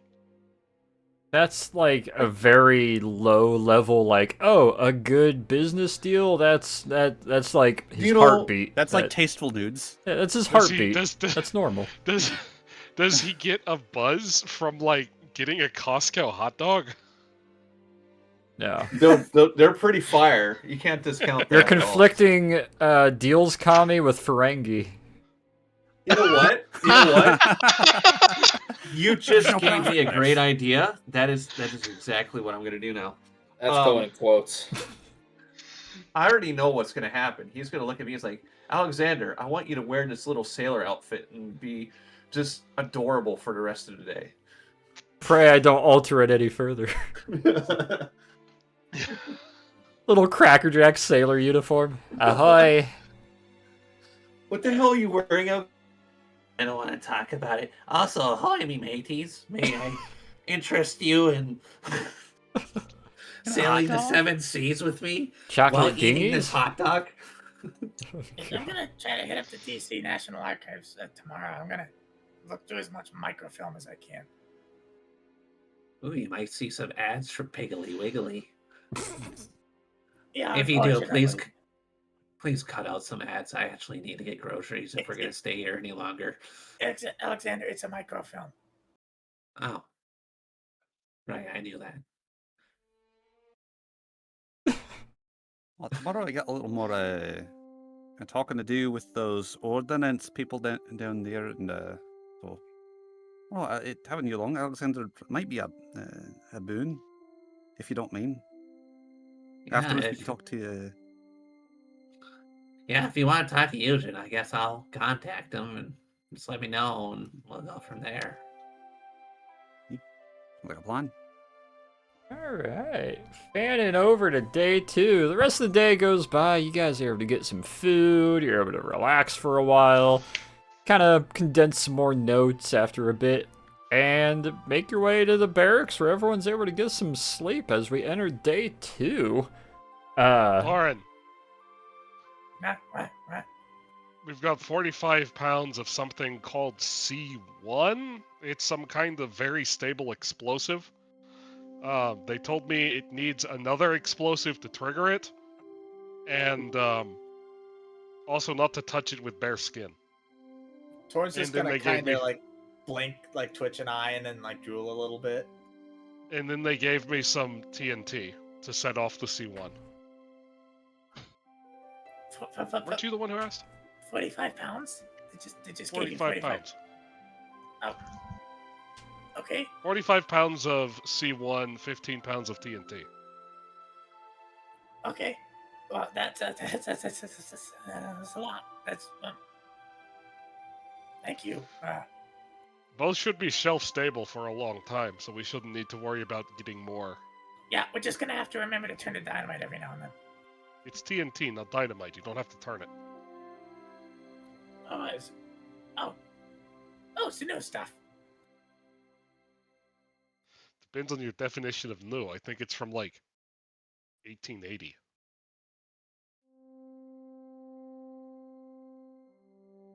He's not wrong. It's new. It's still pretty new. Got U.S. Army on the side. It says 1882. It's fine. I mean, it is though. It is TNT though. Yeah. It actually TNT lasts is pretty well. actually shelf stable, unlike dynamite. All right, pan around to the start of day 2. We'll tackle this one here back at the top. Hachu, day 2 action: investigate info on the summoned demon. No, that was the first day. Day 2, you were standing by.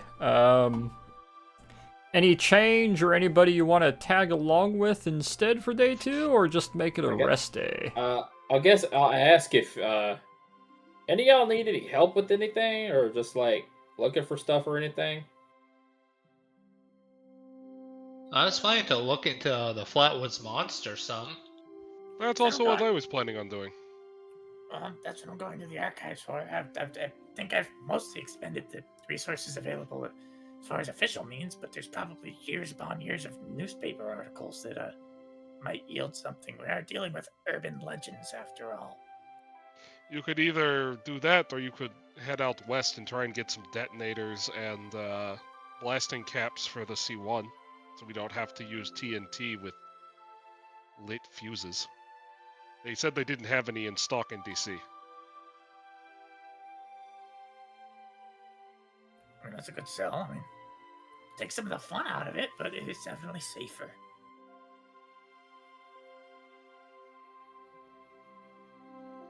Would you like to tag with them on research, or would you like to see if you can inquire about some blasting caps for the C1?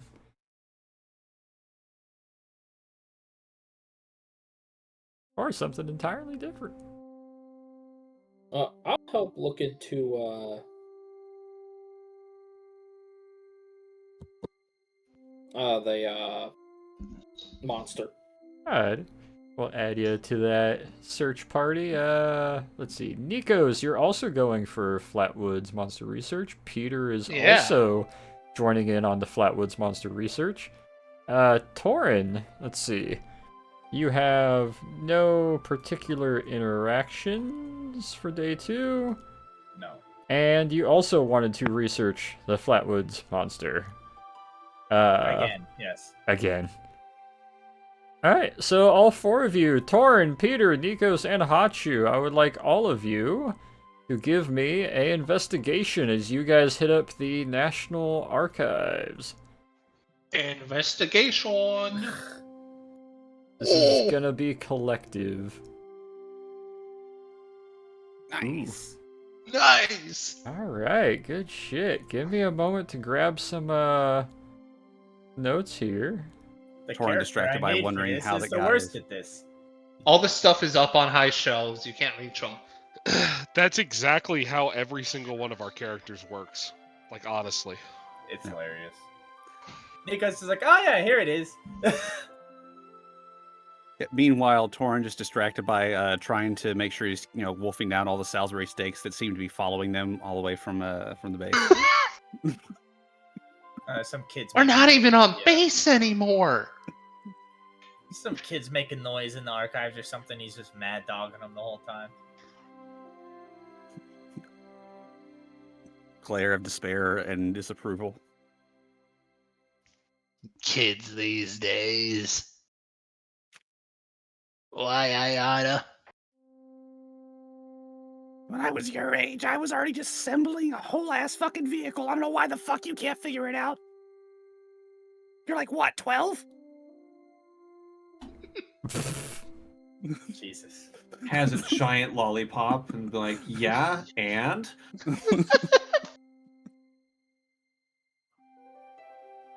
Spins some kid's propeller cap and shoves him down the stairs. is that why you pick on Sam so much? You just hate kids?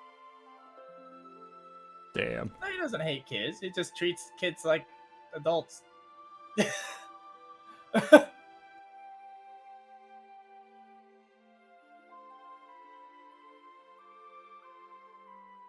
kids. The kids are alright. Yeah, well, they're the same height as he is, so they're fair game. Sam's gonna ride you one of these days, like a dinosaur. Oh my. I'm glad you clarified. Apples beat you to it. No, not like a dino. She's gonna put the friggin' It's gonna be like whatever that Raiders. thing they chew on in there in a saddle. It'll be like Bit. hi ho silver. Oh, put a bit in Torin's mouth? That's just mean. I'm That's still just waiting for the mean. apples beat him to it remark again. She wins the charisma roll, so he plays along.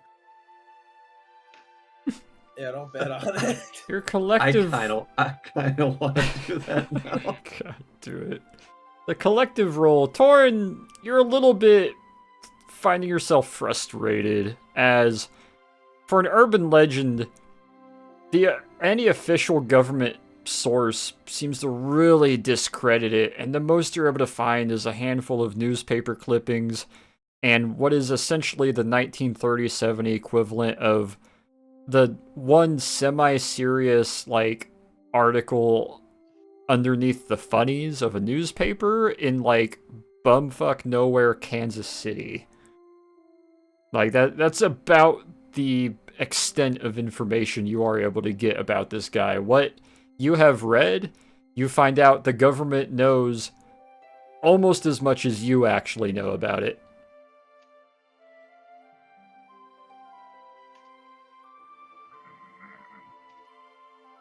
However, even with Nikos' nat 20, Peter's 18, and Ahachu's 19, you guys do find this interesting sketch done by some New York weirdos who never actually saw it in person, but gave a nice sketch of what it looked like. Based upon the descriptions of the now drunken former National Guard member who allegedly saw it while on leave. In the woods, late at night, with family. While drinking. And in fact, we're going on a goose hunt.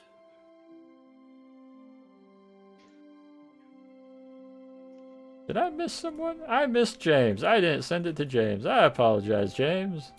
I sent it to Richard because I'm silly. Let's see how it is. It's okay. Well, gotcha. on the bright side, if it is just a wild goose chase, that means it won't try and kill us. What even is that? Looks like a Have you seen Goose? Geese are fucking terrifying. looks like a doll in a They're mean dress. little bastards. I figured you would be good at them because you have to punt them to get rid of them. Well, if the goose is as tall as he is. Yeah, but I've seen him jump up and kick what were those merping things called? In the face. If he can do that, he can kick a goose. Merp. Merp. Merp. Meep, merp.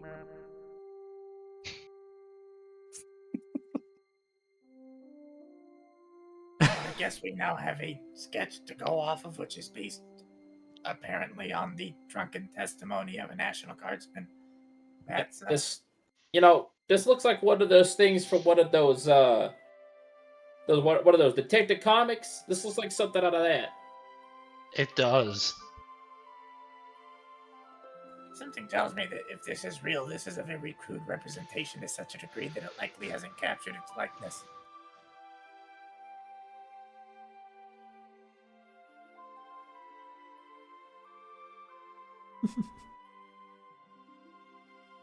You guys will be able to spend a... DM? Yes. Before we go... Yes? On the Flatwoods monster. Yes.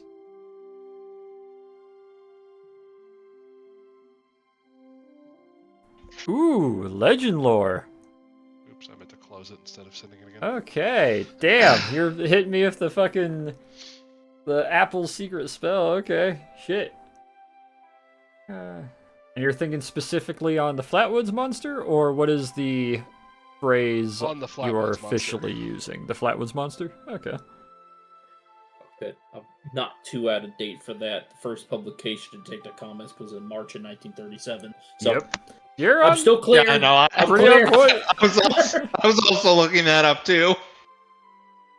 I was like, shit, did I say something from the future or All right, let me send a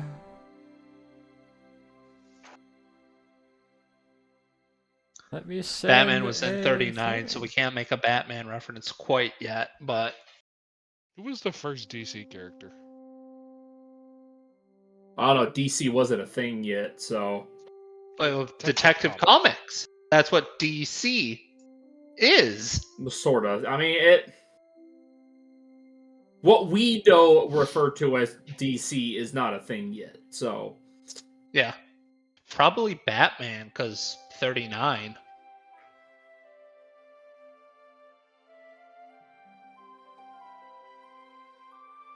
But you said the first Detective Comics story came out in March of 37, so what was that? Let's hang see. on, I had it pulled up just like 2 seconds ago. So Oh, now we've started a rabbit hole. Yep. Take your time, because I gotta blame type Rich. up a little snippet for legend lore. So Slam Bradley and Speed Saunders.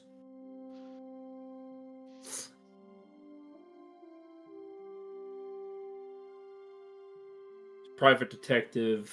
Yeah, okay. It was a private detective thing, basically.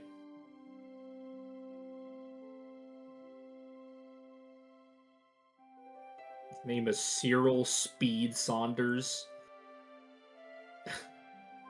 Sure.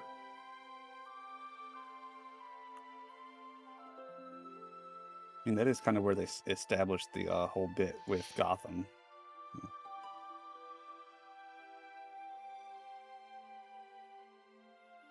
Well, they are canonically DC characters still, so... Yeah, Slam Bradley's latest appearance was apparently in the 2022 Batman, or Batwoman series.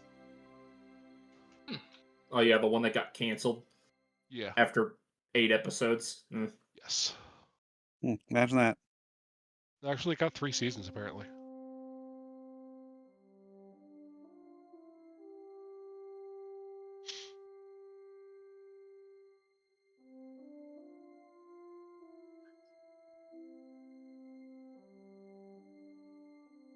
DMs hate this one simple trick: legend lore. Mm-hmm. Yeah, it's annoying, isn't it? I love it. He knew what he was getting into when he set up mysteries for us. You got to be prepared in the mysteries for stuff like legend lore. Exactly. What you're never prepared for is one of the critical characters with the most possibility to be able to solve the mystery forgetting who was murdered in the middle of the murder mystery. Doc? That was funny. That was very funny. Who's that? The dead one. Who's the dead Which one? one is Emily? The dead one. Ah, 5 minutes later, who's Emily? you know, maybe that was part of my plan to throw him off so that I seemed stupid. You weren't asking it in the presence of the people. You were asking it to the other players. They were listening through the air vents. This motherfucker. I went through so much effort to do it Mysterious Ferret Styles, and they couldn't keep track of who was who. They couldn't even fall for the red herrings because they didn't notice. Yeah, I mean, unlike, whenever I tried to do that kind of stuff, where you guys just invented all of your own.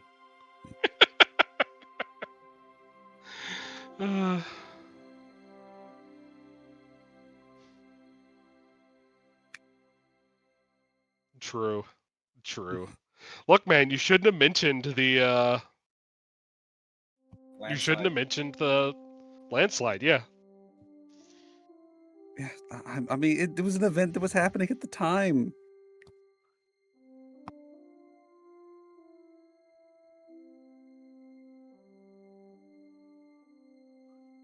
I did think about it pretty hard, having that included. Who knows? You're gonna have a fun time with this, Peter, because I don't think you're actually gonna really know what any of this means, but you will feel this enter your head. It's like getting a receipt handed to you. You can have a mental receipt kind of print out in your head. This is the information you garner.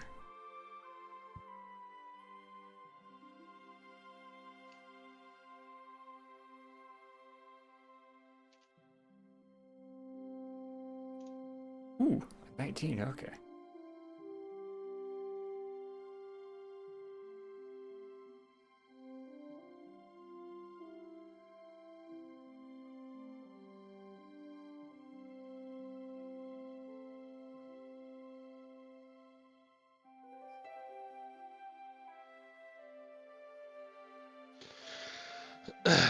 After praying for a minute, I don't want to try to pronounce that, so I'm gonna write it out on a piece of paper and I'm gonna hand it to Torin so he can try and pronounce that. What is this? Legends lore. Donorath? Astral plane, aren't you? This has something to do with the Flatwoods monster. Gigagath? Gatath? What language is this? You don't know. There's supposed to be a colon between Astral Plane and Gigoth. No. Goth? Okay. Gi is its own word. No, but between astral plane and Gi.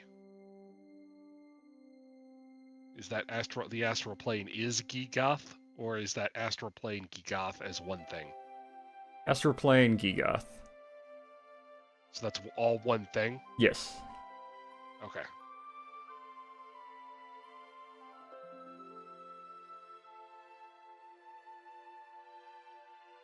Looking that over, Torn, it doesn't seem to make any rhyme or reason.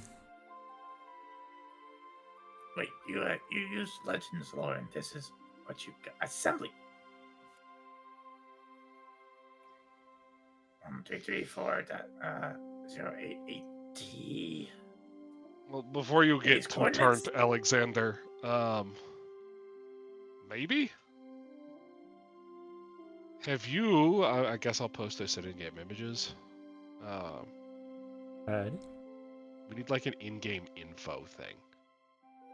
Want me to post in-game info underneath in-game images? Oh, actually, we have links and info, don't we? Links and info is mostly for classes stuff. Let me make a in-game text. I'm gonna do that. Yeah, that would probably simplify it a little bit. Yeah. There we go. In-game text under in-game images. That way you guys can, stuff that you threw in general and whatnot, you can post there for reference. I'll post that thing about Yeah. Dembala again in there too, rather than just general.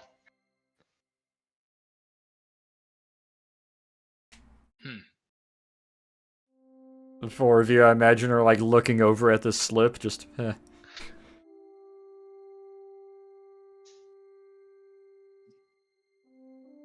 You know, there's some apostrophes. Do you think this has to do with that Lovecraft guy again?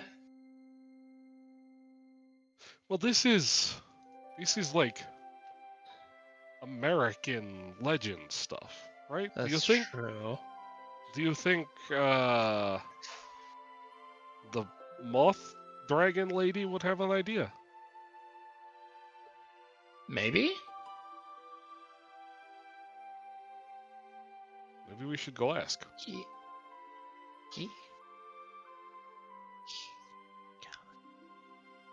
Torin, Alexander, what do you think? I took Hachu with you, not Alexander. Oh, Hachu, what do you think? Oh Lord.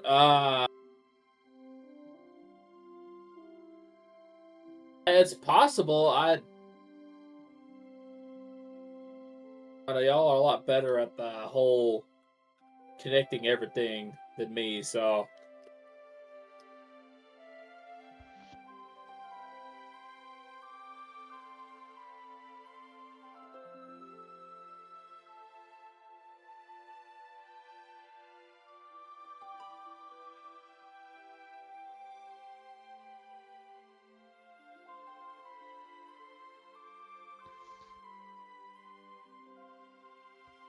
I guess, is there any way we could, like, search the names up or anything that could be connected to that? I'm not sure, just somewhere we could go.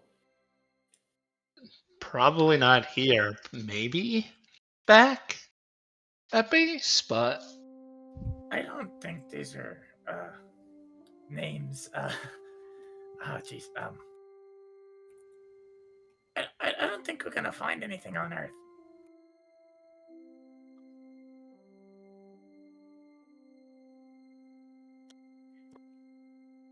no, I think you're right. It does say astral plane there.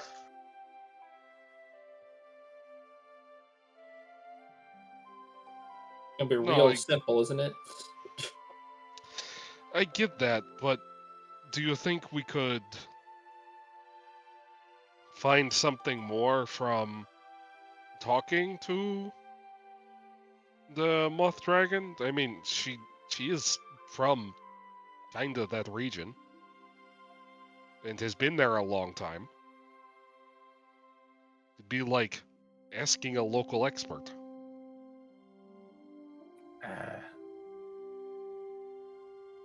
You don't have to come if you don't want, Torin. I know things can be a little awkward with you and her kobold. I mean, what region do you think she's from? Isn't she from Arkansas, Texas, Louisiana? Is she? I don't. Roughly in that area, the Nacogdoches, West or East Texas area, give or take. I mean, if you want to go, I'll come, but I don't think. I've got just got a feeling we've expended our resources. Do you have something else you would rather try? Or do? I mean, going there. Well, I mean, we're going to do that anyway, but we have time before we leave, so we might as well. It's worth a shot. I just don't think we're gonna find anything. I'm not saying we don't do it. I'm just, I suppose, being a bit of a pessimist.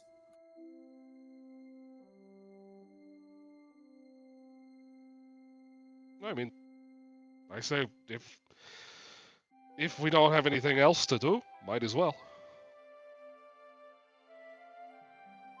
I'll go along. Yeah, sure.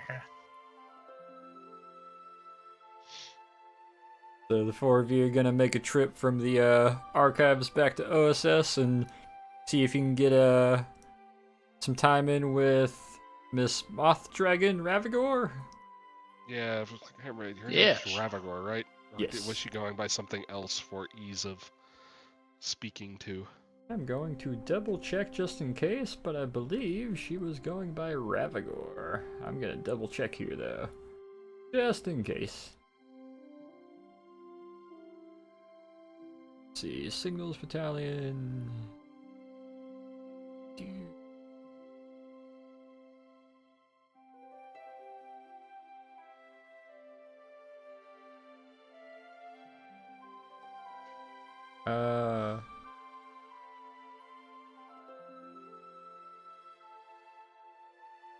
Yeah, Ravagore.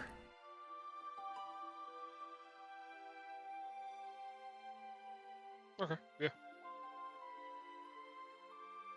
Alright, yeah, you guys will be able to hop back in your car that you utilized and drive on back, make a nice little roundabout, disembark, make your way over to the R&D building, head into the front plaza, and after a little bit of back and forth and some standby to standby as a runner goes to Intelligence Corps headquarters, gets the okay, comes back, informs you of the okay, then doubles back over to OSS Building 1 to get clearance for the IDs, and then comes back to R&D to you guys standing at the table and the little control point leading to the elevators that lead you to below ground.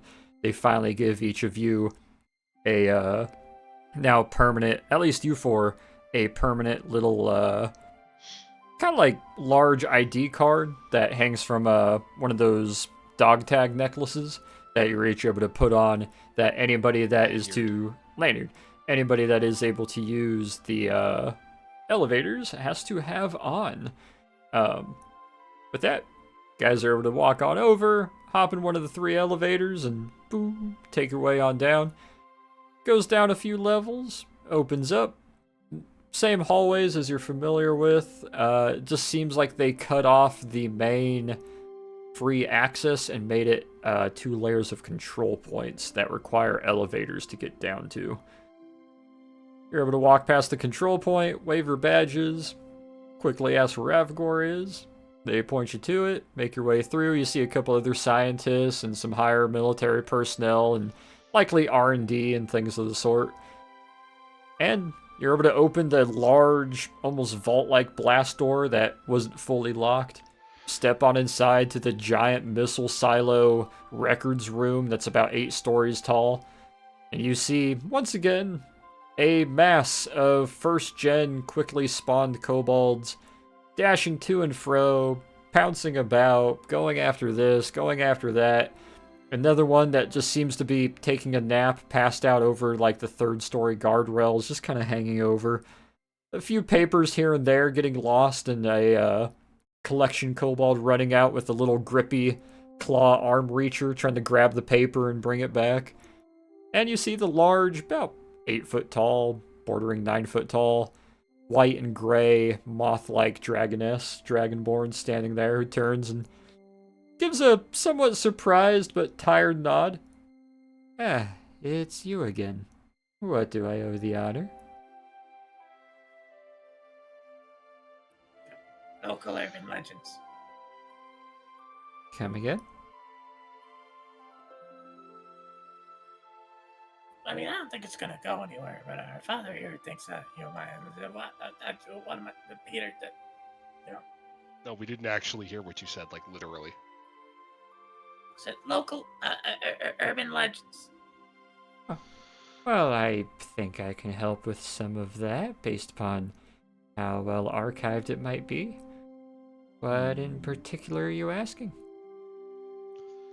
We were hoping you could or knew anything about the Flatwoods monster. Oh, that silly thing. Well, as far as newspaper clippings go, there's more than a handful, including some writers who like to take influence from it.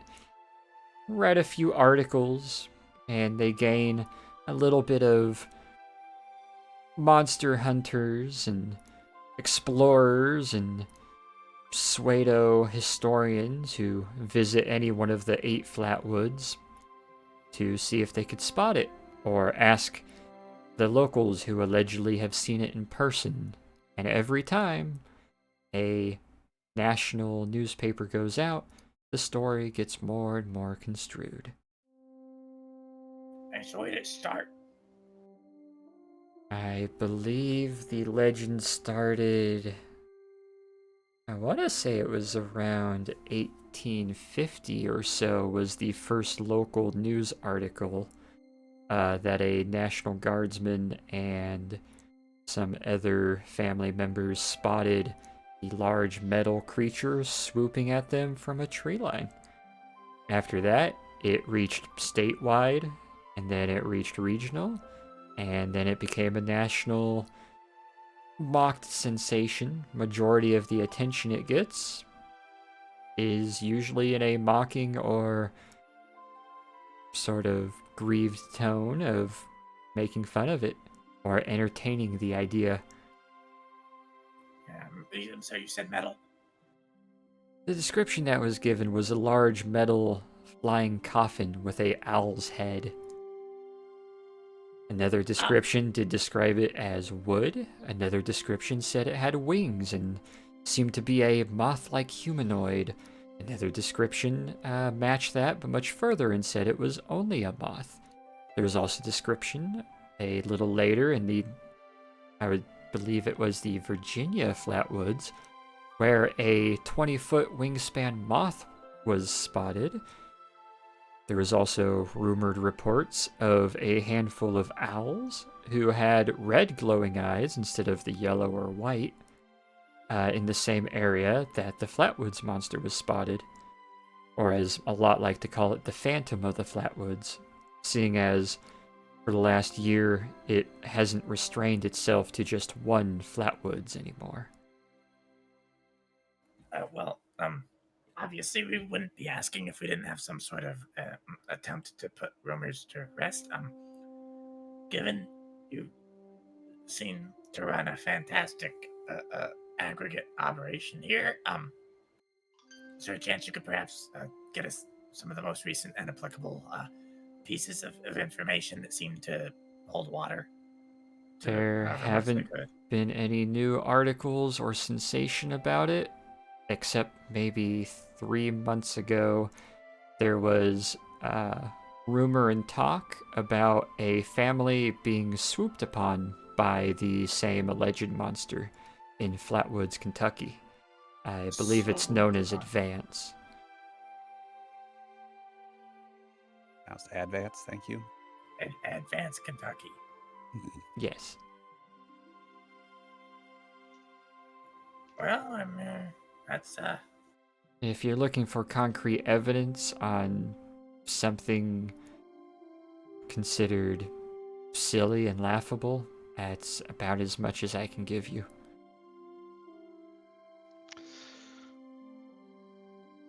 Pardon the implication, but you've been around for a long time in this country, correct? A few parts, yes. Have you heard of anything like it, apart from the stories of the monster itself? None that could fly. The closest thing I could think of is those large metal suits that some of the human and sea elves made to go into the deep parts of the ocean a few years back. As far as a flying coffin with an owl's head and glowing eyes, I hate to say your guess is as good as mine or anyone else's. See, I told you there was going to be anything. I do apologize. No, it's all right. It's not a you thing. It's a lack of general information in the world thing. Figured we would ask, as you have a higher chance of knowing than probably almost anyone else. Unless you happen to know someone who would know a lot. You may choose to endeavor and maybe find the original family or the persons who claim to have spotted it, although those numbers have gone up significantly, and the majority of them, I would dare to say, never actually saw or were even in any of the Flatwoods. Well, I suppose we can start with the family from 3 months ago in advance. They're descendants of, I believe his name was John Cheap. He was the sort of the clergyman who established the church that made the town of Advance. You say Jeep or Cheap? Cheap. C-H-E-E-P? C-H-E-A-P.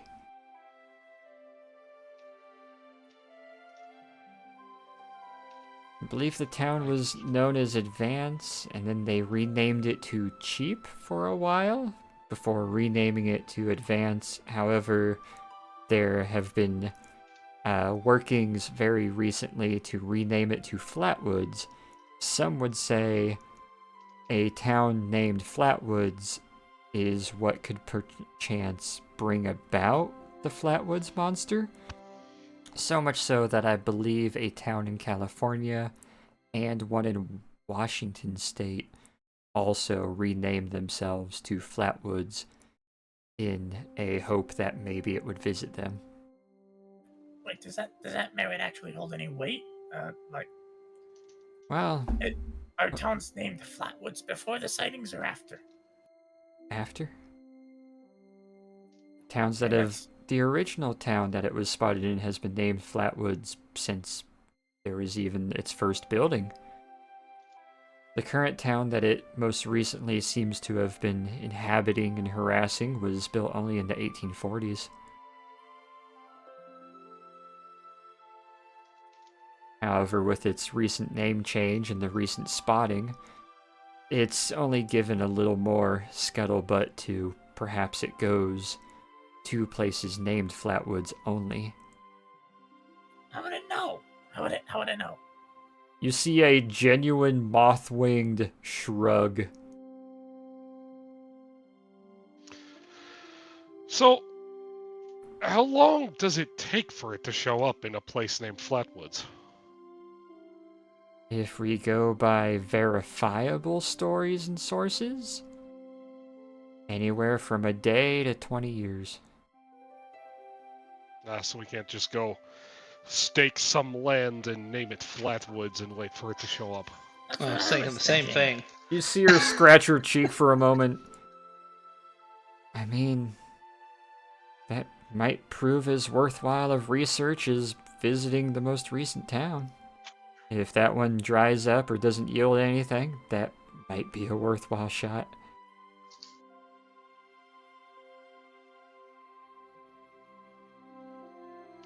Hey, Rich, what did they... Oh, Rich isn't here. What did they name Rich's town? I don't know if we have that yet. What did they I don't know if name we it? It's literally on the tip of my tongue. That's what really sucks about that. I know it was Borotin like 2. a preserve and whatnot, but I was kind of thinking it was Borotin 2 Rabbit Boogaloo. It has an Yeah, official that's it. government name, Okay. but I figured think it was they New named Burrowton, it. but I Yeah, I don't think know. it was New Burrowton, and it was outside M something. Oh shoot, I sent you the notes on it just recently. What was the name of that town? I'll scroll. A little bit of a scroll. It was Paragon Work Camp 4. Paragon Work Camp. 4? 4. You heard me. Yeah, they- It's north of north of Rochester, Massachusetts. Yeah. You think we could convince them to rename it Flatwoods for a week? That might work. I mean, Or it might not even take 20 years for it to show up. bring them there. I mean, is this a technicality thing? I mean, a township, you can form a township just with the right paperwork. It doesn't have to be an actual town. Is this a semantics thing, or is this a cultural thing? This could be cultural, it could be semantics, it could be if I name myself something that someone else successful was named, I too will be successful. And the rest of the OSS, we know as little as you do, which is why I think they're wanting to find out more about this sooner than later. Maybe. We go to this 17 Palms place that supposedly gets really hot that the army wants us to check out, or Marines or whatever, and we make them name it Flatwoods. That way this thing just shows up and dies of heat stroke immediately. Not a terrible idea. Right, Perhaps it will get cornered by the local turtles that it can't be harmed.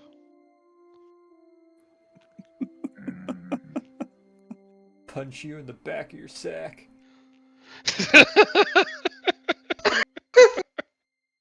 Torrent at this point is getting distracted by all of the kobolds running around. Oh yeah, Look, you they're keep- dancing to and fro. They're doing their thing, man. You keep talking like that, Nox. We're gonna put you back in 21 palms. 29. 21? I counted all 29 of them. We took away some when you left. Yeah, there's probably only 7 left at this point. 21 palms!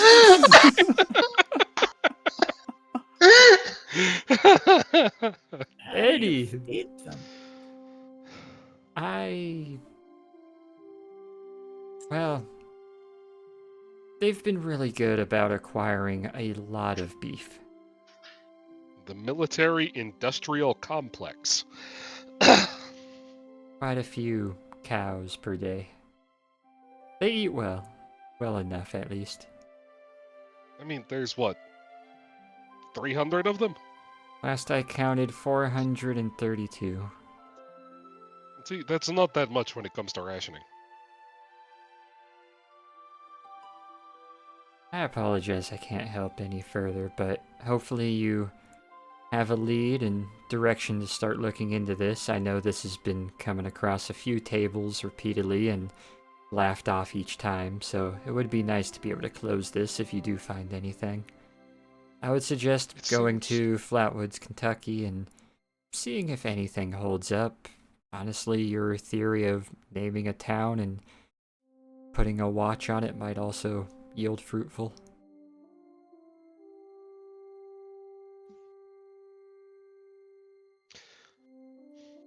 Before we go, since you seem to know about as much as anyone else, what do you know about this serpent mound in Ohio? I heard someone say it was connected to some Native American culture that extended up and down the Mississippi Valley. The one outside Peebles? Yes, I believe it was found in 1846 was the first notice of it. However, it wasn't given particular interest or notoriety until 1864, but that was put on hold, of course, with the war. Only about a year ago, the Ohio National Guard and Civilian Conservation Corps ended up putting a new effort with OSS funding into digging into it and figuring out what exactly it held. To our understanding, it may have been built around 320 BC, and seems to have, if I remember correctly, a lot of the Adena culture, which were a native group that inhabited the Ohio Valley and around many of the rivers of the area. They were known, or at least this is the suspicion we have, is they were known for building very large mounds for their burials, often doing mass burials rather than individual. However, there's no mass burial grounds anywhere within that immediate area, and it being the only snake mound gives it particular interest for obvious reasons, especially with the involvement of Yuan-Ti and other snake-like beings and folk, and certain serpent gods of legend and lore and history appearing and coming and going. Hachu. There's suspicion that it may be linked to something, in particular the single thrum.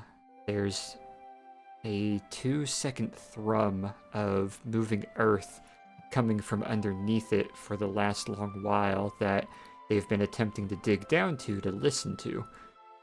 However, the closer they got to it, I believe they halted all archaeology and digs until a more adept team could look at it as per the OSS's directive. You wouldn't by any chance know anything about the culture, would you?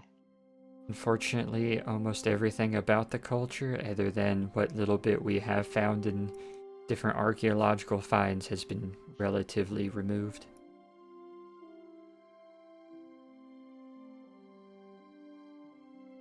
Alright, well, thank you for your help. Of course. And if you do need anything else, I can try to help to expose what information we can find. Yeah, I know. She'll give a nice little wave with one of her large kind of dragon hands and one of her moth wings, then turns about and you see her antenna start focusing a little bit as some of the kobolds start moving a little more accurately. They start coordinating better as they dash about, and she goes back to her maintaining a few hundred kobolds doing paperwork.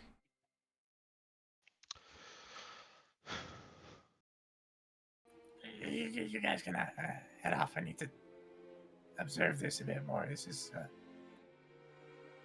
He's just looking up at the catwalks, like what the fuck? Torin will hang out in R&D for a little while, I take it, while the rest of you head topside. And we'll pan on to Torin here. You said you were wanting to observe for a bit, correct? Yeah, I'm just. It's a lot. There's kobolds, there's a dragon, there's papers, there's what I would describe, but he would not describe as a fucking gigantic flesh analog computer.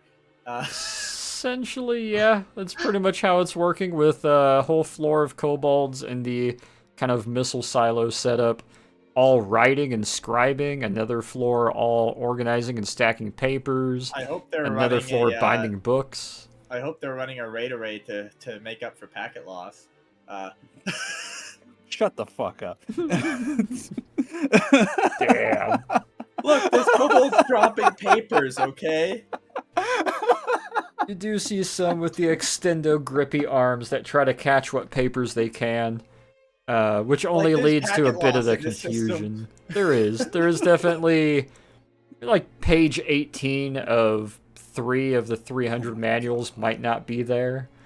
So are they running like 3 raids and then they're cross-checking information every now and then updating back and forth? That's what the very top floor is Oh. basically double checking everything. There is also one floor, one of them, that is literally just, I found a random paper. Toss it into the stack and we'll organize it. It's a very big mess. It's one that obviously started long ago, and it's been such a smooth running cluster that to pause it now would potentially Y2K break it, is the fear. Oh, great. So it's just a perpetually running machine that eventually needs to be replaced, but it's working for now, so... Ah, yes, the great cascade of 1945. The Cobalt incident of 43, a fire broke out in OSS archives.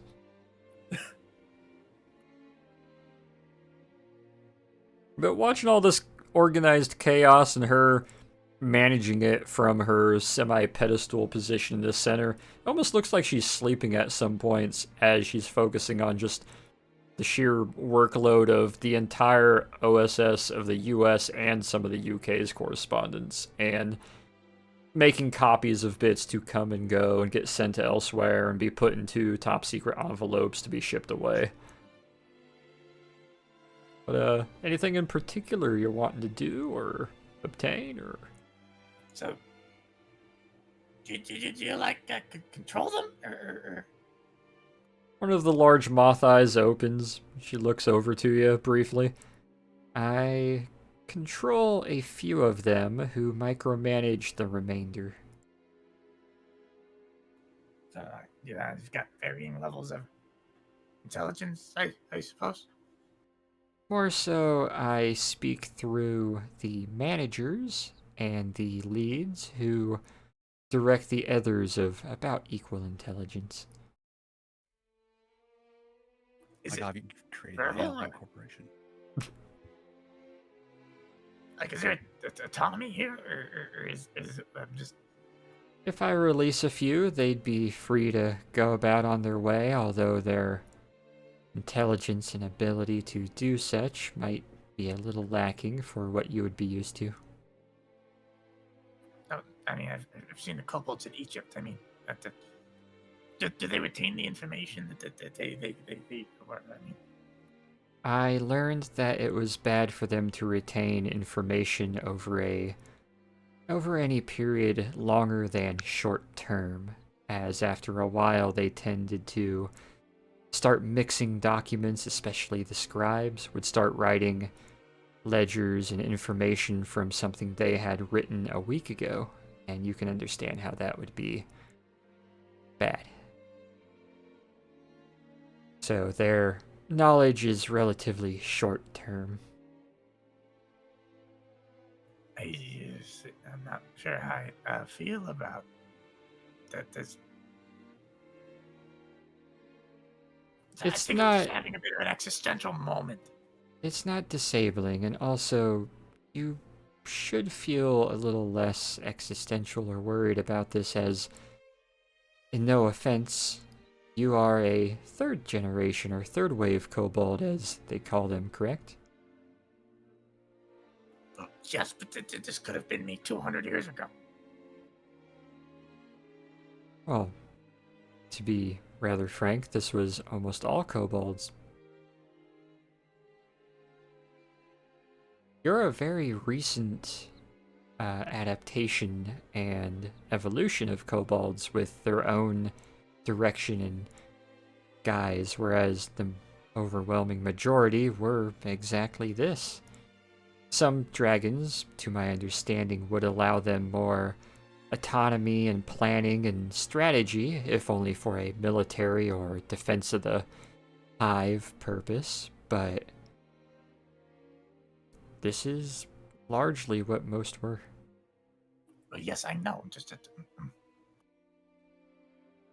don't you like show me your smartest one? My smartest kobold? You see her close that eye, focus for a little bit, her moth antenna kind of bob. Down one of the ropes, you hear a zzz, lands on the ground with the clack of some very aggressive claws.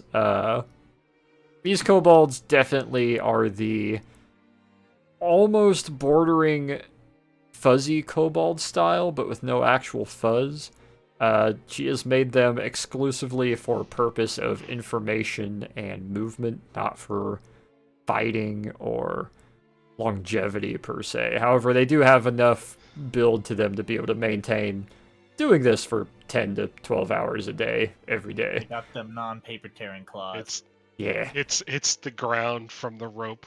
Stands up nice and straight, looks you in the eye, Torin, and goes, "It is I, Armstrong, Ravagor Kobold the Third. How can I assist you today?" Jesus. They were passed down by only 4 generations. All 3 of them.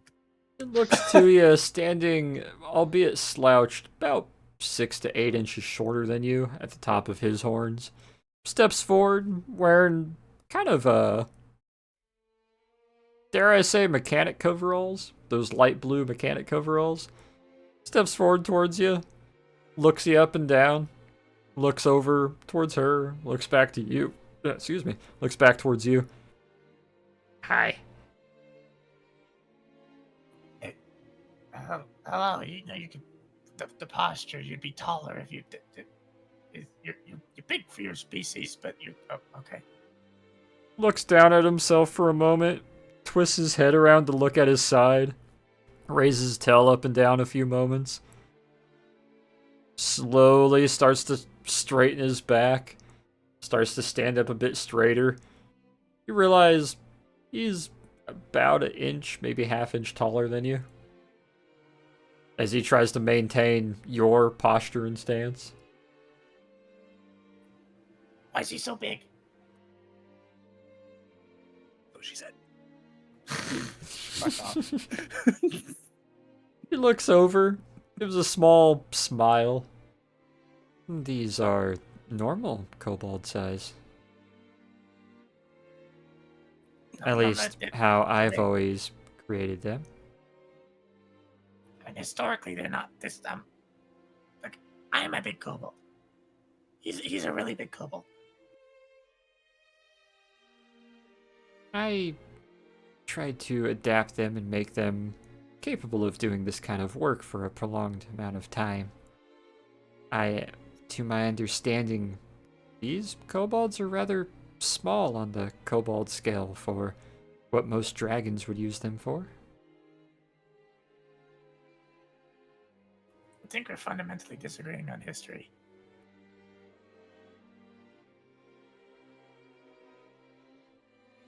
I think there may be a bit of misconception on the different types of kobolds and their purpose, also very much dependent upon the dragon that creates them.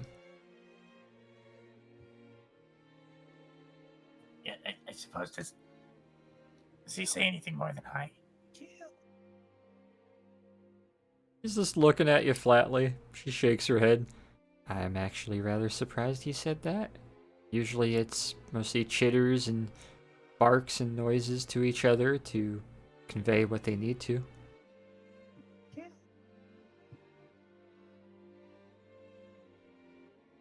He slowly starts to slouch and go back to his normal comfy posture. What I presume follows is just 30-something seconds of awkward staring back and forth. Pretty much. She's got her eye closed and is going back to maintaining everything, and he's just kind of looking up and down, occasionally having one of those sharp looks to your shoulder or to one of your horns.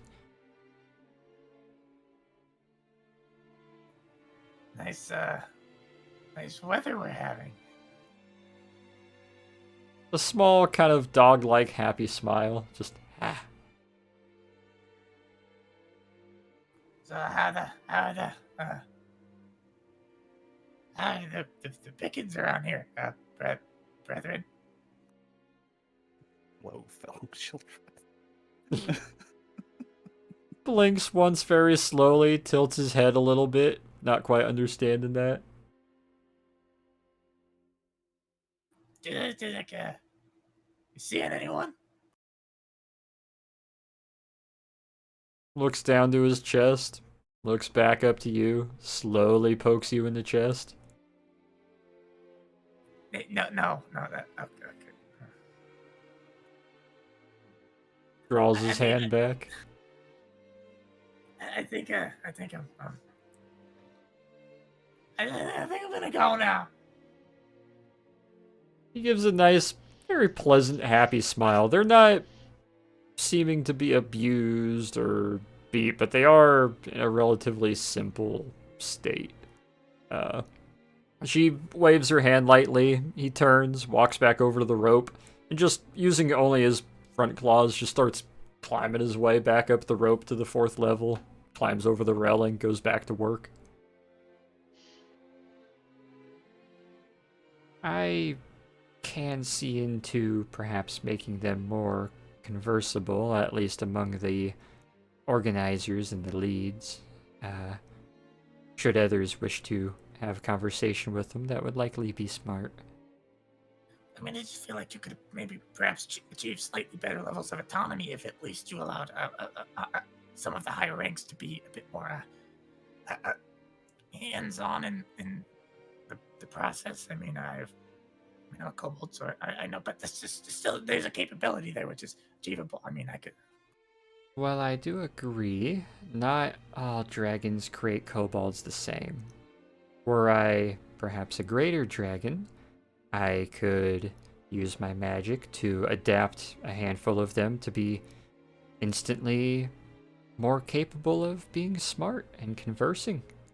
Just as some dragons could instantaneously change the sex, or the reproductive capacity, or the warfighting ability of their kobolds. I don't have that, so any additions or changes I make are one that needs to be calculated and planned for future batches. Give me 6 months and I can make you a couple second chins.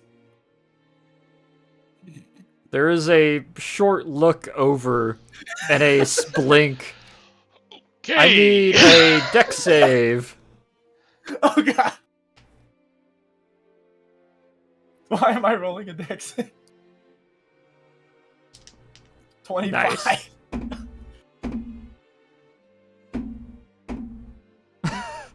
Oh god. Why did you just that's a roll lot 4 of- dice? What are you rolling?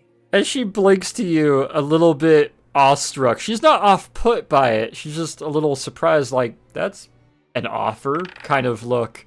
You hear 2 loud concrete thump, thump, thump, thump, as her slight miscalculation of micro-organizing, it seems 2 of the kobolds got knocked to the side and have fallen 3 stories, impacting the ground, and are now laying there out of breath. One of them having broken an arm, the other one kind of wheezing a little bit.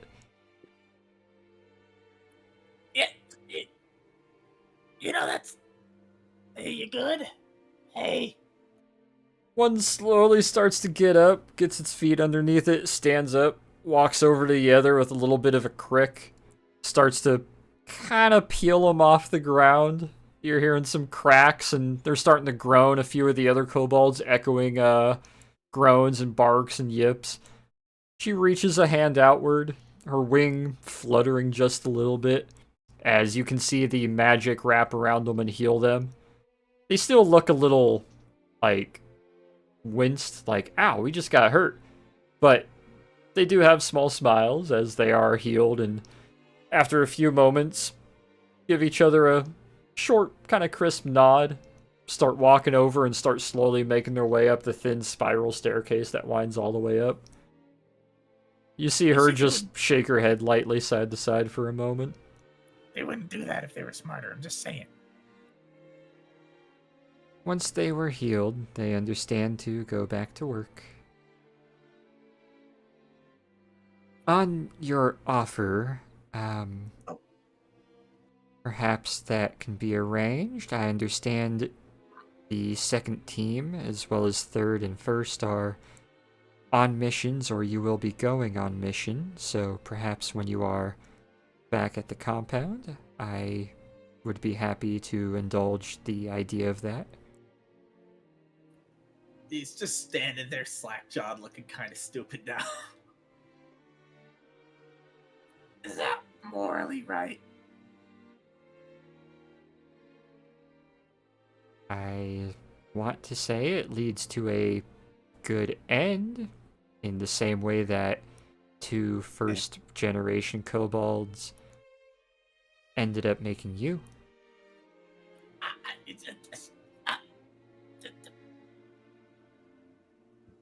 I want basic communication skills. Of course. Oh no, now it's a mail order date. God, no. What have I started? I'm just here taking slight mental note. No, just your standard, like, just, no, where do you want to eat? You know, just, I will see what purpose and service I can have them able to do for you.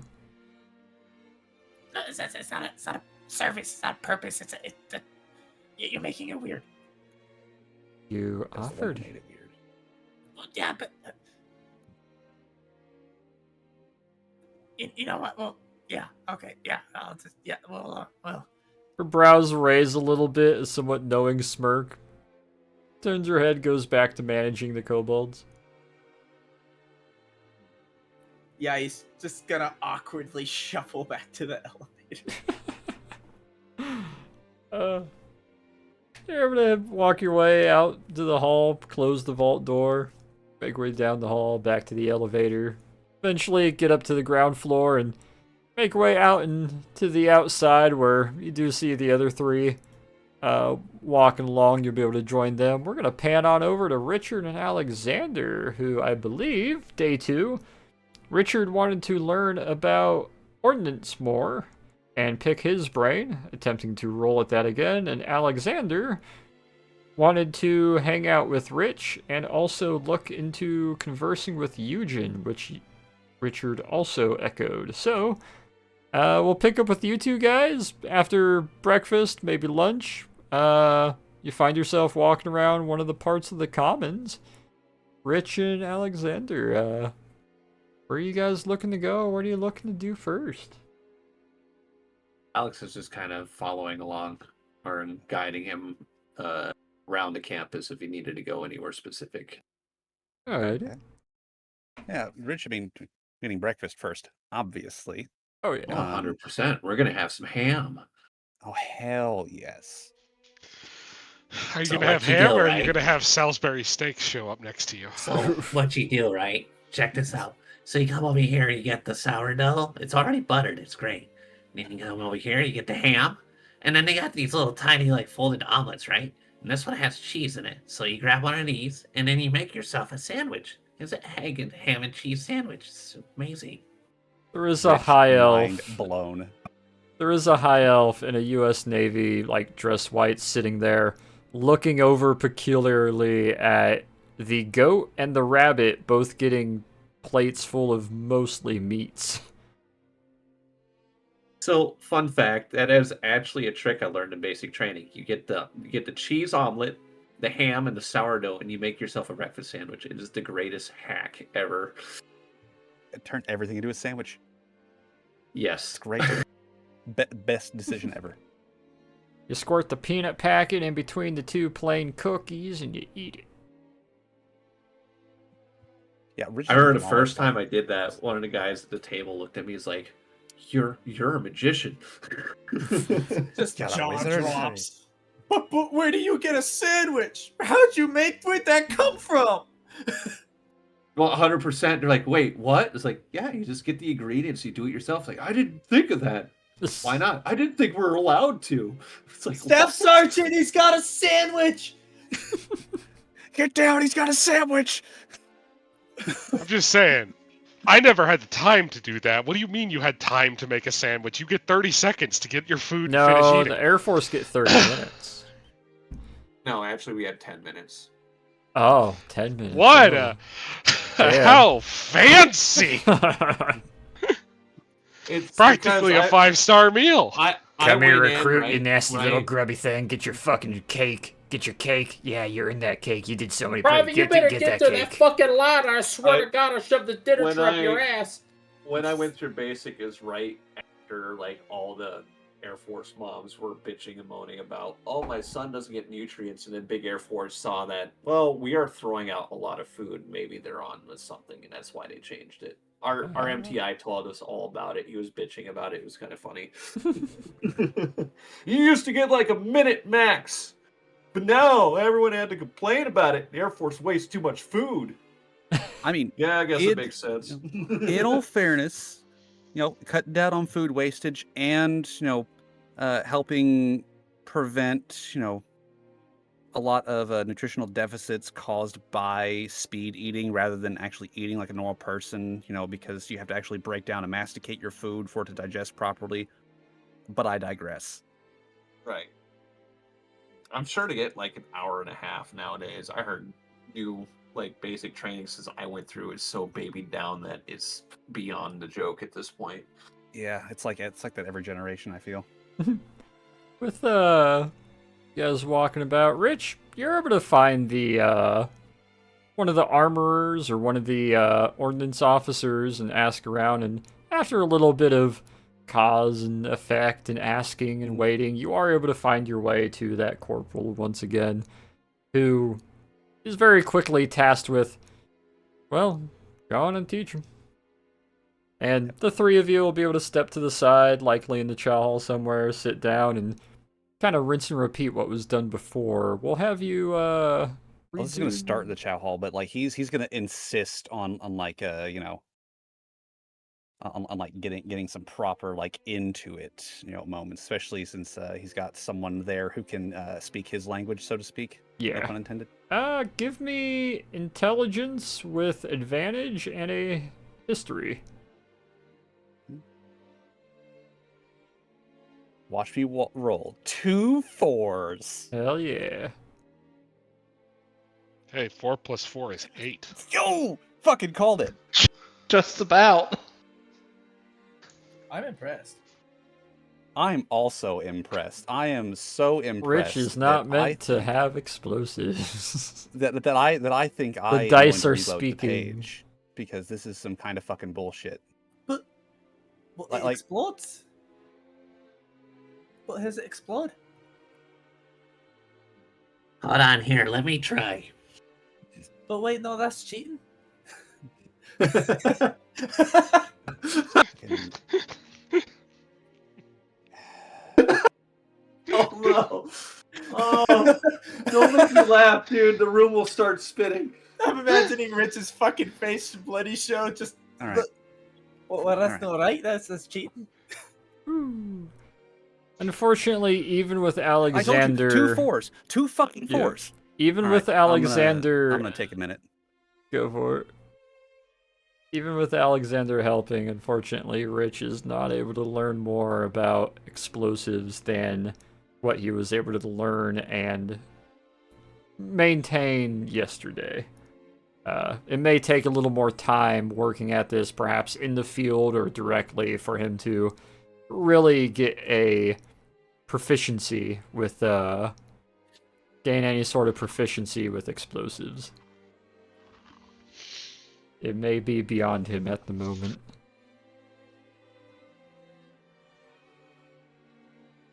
So wait, do you light the fuse? Do you run away after or before you light the fuse? God. No, so you throw it and then you light it. Oh no.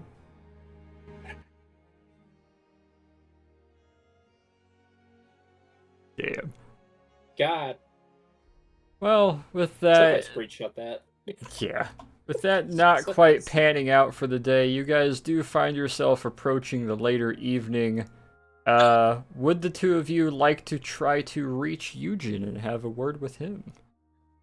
Yes, probably. Yeah. Yeah, it's fine. Eugen, Eugen, help me! I've been accused of a speeding ticket! He comes out like Beetlejuice. What's going on? What do I look like? Small claims court?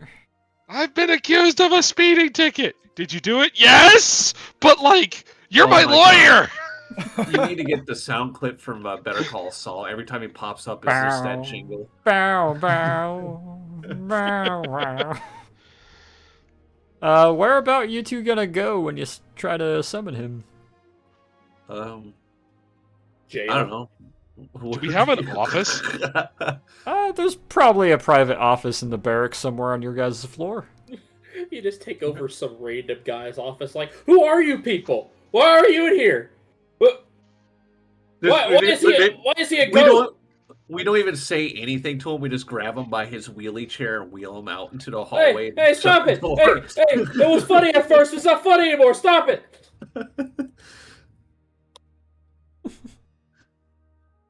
Come to find out, he's like the guy that literally built the Pentagon. Well, J. Edgar Hoover. Okay. Well, if you guys make your way up to your floor of the barracks, and you do find one of the smaller side offices that can be kind of used communally for whatever purpose, and two of you will be able to step inside, turn on some of the lamps, sit down. You find just the two of yourselves sitting at the little central table. How do we do this again? I can't remember. It's just... Oh yeah, I don't have any of his cards. I think you don't need the cards and everything. I think you just have to, what is it? You say his name was Eugen, or something like that. It's like, it sounds like your standard ghost when I'm supposed to walk into the friggin' hallway and say friggin' Bloody Mary 3 times. There is a kind of ghostly sound and a squeaking of one of the office chairs as it goes from in place to slowly rotating counterclockwise and scooting about 3 feet away. Squeak, squeak, squeak, squeak. And slowly comes to a stop. He's sitting back in the chair, gripping both arms, looking a little bit surprised. Oh. Caught me off guard there. Reflex kick. What? Oh. DM, please tell me he has a toothbrush in his mouth. Una memento. Let me make a dex save. You're the one who said it. Yeah, we didn't expect it to pop up right there. He teleports in, just falls out of the air, lands on his neck, and fucking dies. Roll me damage. Fucking, oh, he's. I mean, I kind of imagine that he'd kick the chair, so the chair just goes spinning. Yeah, roll me damage. Oh, I thought he was gonna like teleport inside of one of us like a bad friggin' Gmod spawn. Ignore the +2. Oh, is that still popping up? Yeah, I forgot to uncheck. Oh, that's for the rage. You kick the edge of the office chair that slowly comes to stop spinning, only kicking again to start spinning clockwise again as he grips both arms and is lurched back in it as it spins off and away, and then falls out of it promptly onto his side, kind of looking like the Dragon Ball Z in the crater pose. Jesus, fucking crazy there. He'll reach down and start helping Eugen back up. I'll reach up with one hand, grab your wrist. Oh, I need to You could put at least do the those... common courtesy of popping up in front of people instead of behind them. I don't think you're supposed to kill the council. I wasn't... I'm pretty sure that's not how it works. I wasn't behind you. What can I do for you? As he starts to straighten his jacket and, like, fix himself for a moment, slicks his hair. Yeah, so the thing we talked about a couple of nights ago has just been resonating in my mind ever since, and I'm kind of curious exactly what is going on with all this stuff, like the tethers, like how does he have a tether, and why does everyone else's tethers like cut and stuff like that, you know, I guess you got me interested. You want to understand then how deals work? I guess, yeah, sure. I can spare a few minutes, I suppose, and regale you in that.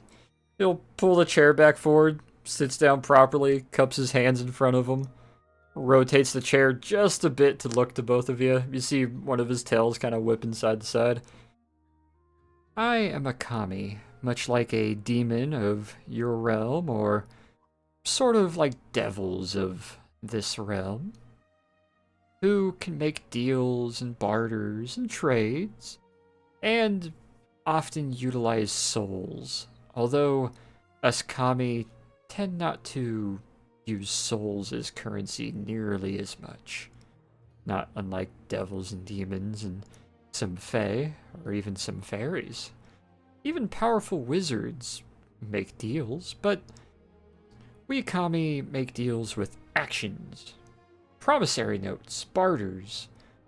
If you've ever heard the term referring your firstborn being promised, similar to, I believe the tale was Rumpelstiltskin. Rumpled foreskin, you say? Sorry, out of character. I was about to say. We use actions, tangible items. A firstborn, killing someone you don't like, a promise, a foot, a silly dance, maybe a phrase, maybe servitude in some way, shape, or form. We use tangible items that are able to be truly collected on, not unlike your Yanti friend and his promissory note of service or else. I find that rather foolhardy. If I made a deal with you that you were to turn over to me, I don't know, 10 vases, but you only gave me 8, well, it means you can pay me back in another way for those last 2. Or I could find some part of you to sell for the value of those 2 vases. However, making a deal with you about give me souls or else what? I destroy the thing that holds the loan so that I can never be repaid? That seems foolhardy to me. That's where we kami differ from demons and devils and the likes. I myself am a lawyer, a student of the courtroom with the Celestial and Jade Courts, as well as many other kami, although I do dabble quite often with demons and devils of a lesser presence than they would like to have among their fellow devils and demons, and I'll usually represent them. However, as far as these deals go, devils and demons can't make these threads, they can't make these deals, they can't make the connections. They can make the empowerment, the channel. However, I, as a kami, make threads, binding agreements and pacts that can be withered and frayed upon, but are a little bit harder to, well, actually, I should say, a little bit easier to break at times. So much so that a powerful enough magical razor could very much cut half of the threads that I have with others right now. Whereas most devil and demon deals of the sorts tend to have to be broken with a death or a loophole that tends to frustrate most courts and demons. I get a little bit of a kickback, a little bit of power feedback whenever deals are made or whenever I'm able to witness the presence of a thread being started, especially if it's connected or involving me, which is why some look down upon it. I mediate as much as I do. Establishing those threads, starting those deals with a third, slightly tangible thread connecting to me empowers me that much more. And gives a little bit of a pleasurable feeling whenever it is started or frayed or ended or agreed upon. I don't suppose you have any primary concerns or points of interest you want to bring up, or if you were just interested in how I work. I'm just kind of curious on how exactly I even have a thread in the first place, because technically speaking, I shouldn't even have a soul. So what exactly would tie me to my master? Like, I wouldn't have anything. I'm basically made to be a servant more than anything. Then Insurance. Have you ever owned an item that you take to a bank or a insurance holder or a lawyer, and you make a deal with them that should this item break or no longer be usable, I get something back for it in exchange for making, say, a monthly or yearly tide or some other offer of power or placement that ensures that should anything happen to you, I still get something out of you. Yeah, but what's the value that backs it? I mean, what exactly am I? I mean, yeah, there's like, if there's no soul, then there's really nothing to have value to insure, in a sense, right? No one's saying you don't there has have to be a some sort of soul. collateral. No one's saying you don't have a soul. In fact, I think somewhere in there you just might. But again, insurance, you may be overlooking or perhaps wanting to avoid, and I don't want to press the idea of this too hard, but you're an item. You're a deed. You're a pen, a quill, that some demon or devil sees befitting to ensure he can get back his investment in, whether it be time or knowledge that perhaps he loses with losing you. You said you were a notary, correct? Yeah. An organizer, that, a paper pusher? And mostly like keeping records and essentially accounting, but instead of money, it was, souls. So, Imagine retraining or having to recreate or even purchase a new, lesser experienced or unfamiliar with the deals and barters and souls that you've handled. yeah, but like what I did wasn't really like,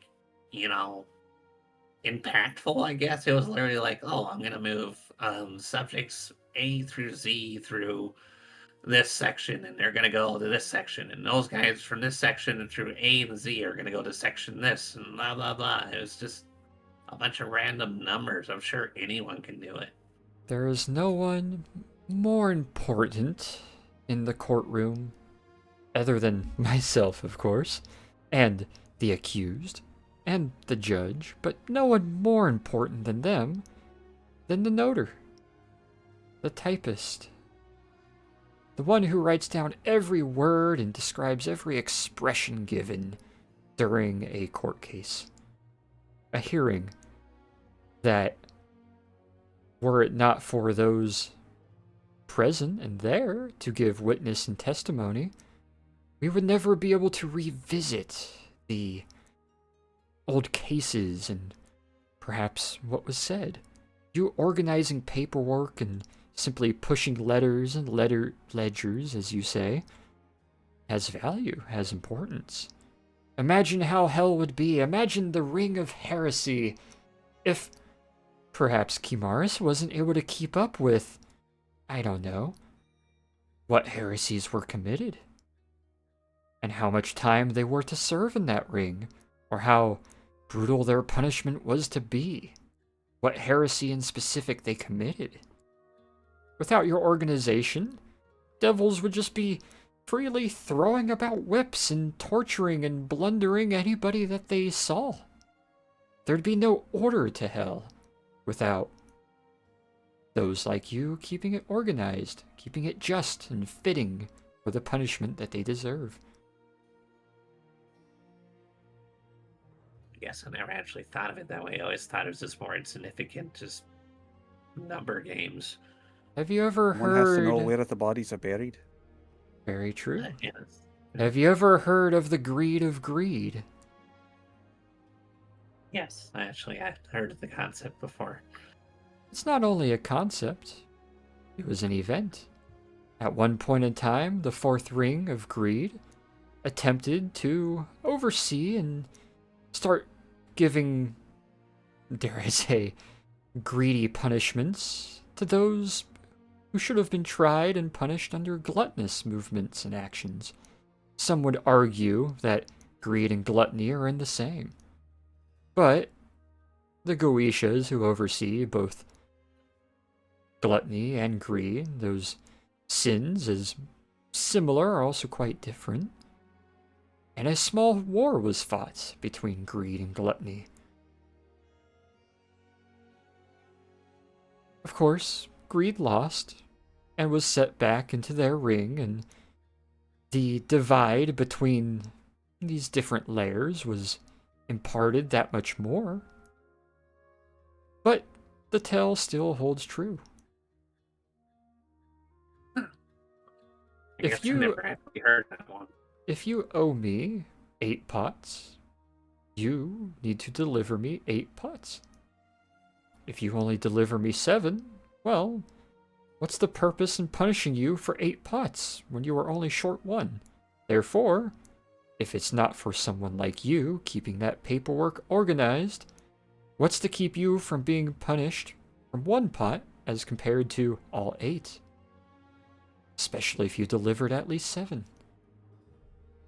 Which is why I'm so distasteful, but also a bit gluttonous and lustful even of Mr. Johnson's deal, as wide and belligerent as it is.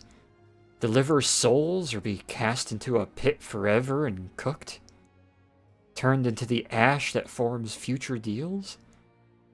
So one-sided and so devilish and narrow, it's... Excuse me. It's unthought. It has no forethought. It has no desire to even see returns on investment. Somebody is simply throwing in all and more to gain some temporary power. It's belligerent, it's stupid, it's foolhardy. I feel like deals like that is kind of like why I want to, learn a little bit more about this legal system of yours, because I don't know, I guess I'm crazy, but I kind of take a liking for these guys, and I feel like it's probably better to help them get out of these one-sided deals so they're not, bound to suffer for the rest of eternity. I would personally like to do that for them. Legally and professionally, I can only consult with the both of you, which is why I feel it's rather surprising that both of you are here. Even your priest I can dabble and perhaps even make a deal with, should I try hard enough. But you two, you're both off limits, at least for now. You see, your binding to the Fae and Gaia and another entity makes it awful hard to justify threatening myself to do that, unless you should sever those ties. And you, Alexander, professionally, I would love to take on a protege, teach you my ways, teach you how the courts work, and see you become an inspiring go-between and lawyer and attorney between devils and demons and the like. However, you can't do that, at least not yet. Not with that current thread that you have binding you, more as an insurance to Kimaris. However, if you may, and this stays between only the 3 of us, if you would like to truly become a lawyer, an attorney, and a demon, a kami, much like myself, there is a way. However, you may not like to hear the answer and process. Man, I thought it was cut. I thought the last time you showed it to us, they were cut. Like it was frayed. I looked into it, and upon realizing it was only the limitation of my own vision. You see, I can't see into hell, at least not that far. What I thought was cut was simply the extent of my vision. Should you wish to cut that promissory note, that insurance claim on the property that you are, you would need to confront the Marquis of the City of Dis, which I believe you hail from. I believe the Ring of Heresy is overseen by Kimaris, a goetic demon of quite a bit of power, and to my understanding, he taught grammar, logic, rhetoric, but he was a warlord and a tyrant. Many of your demons of the region that you call Africa are subject to him. Many of your devils, some of which the most warlike and destructive, both of Islamic heraldry and deep African and voodoo belonging, come and answer to him.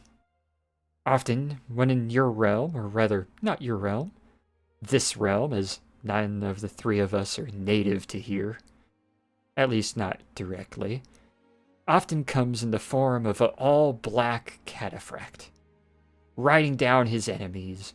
Some have mistaken him as the Horseman of Death. However,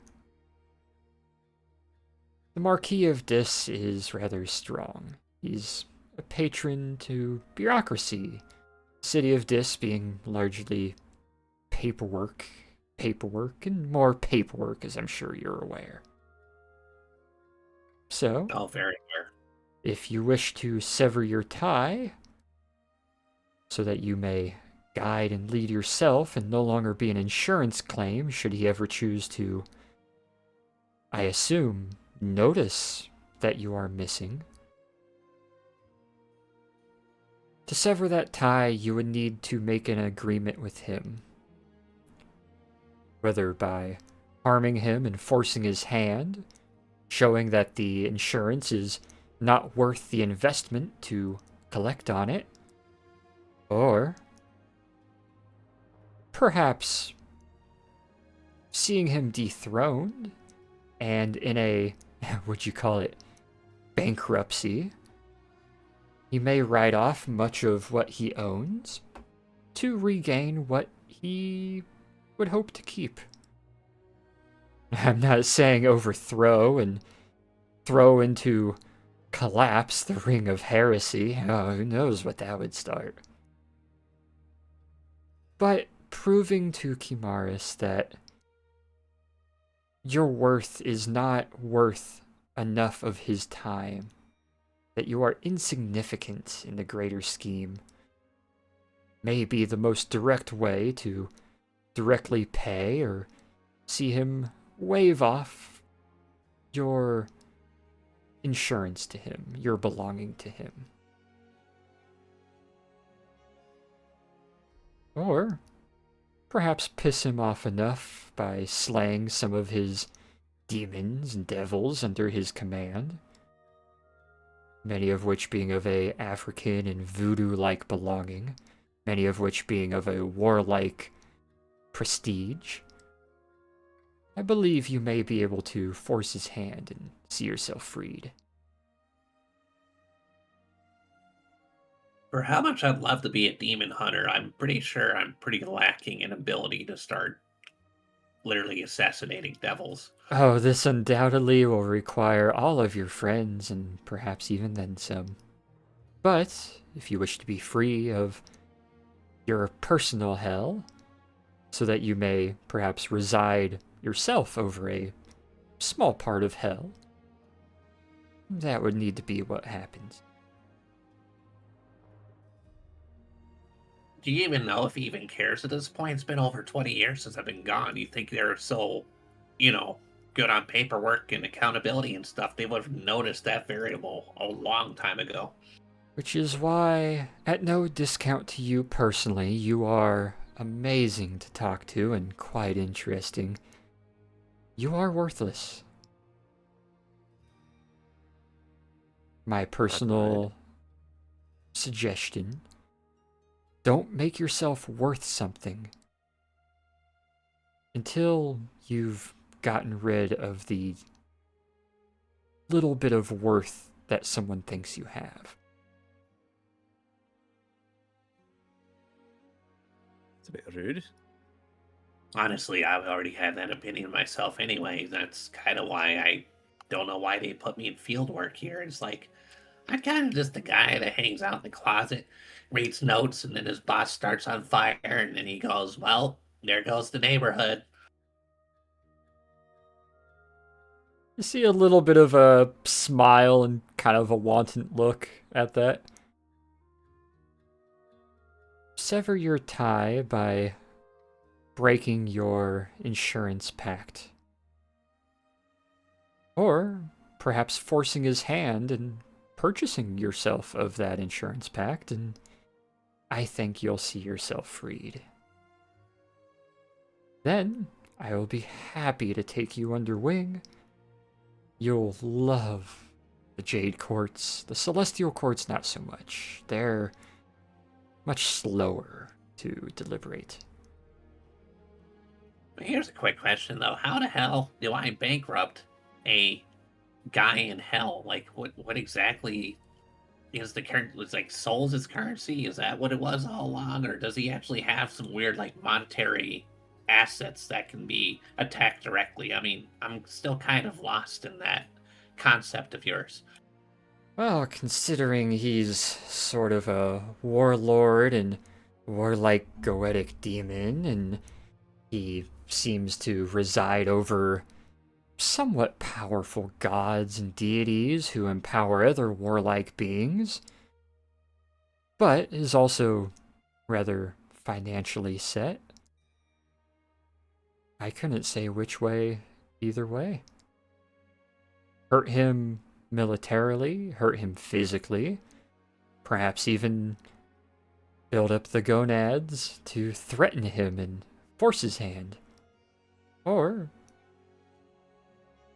see just how little worth you have and make an honest proposal, twice your value, and pay him off. Although, threatening him may be difficult, but I've seen lesser threaten greater before.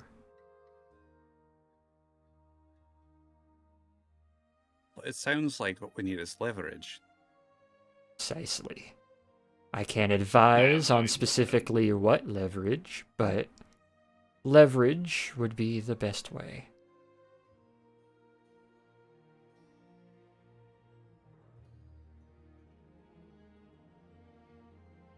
Well, I can't directly guide you. Might I suggest looking perhaps towards your Yuan-Ti friend?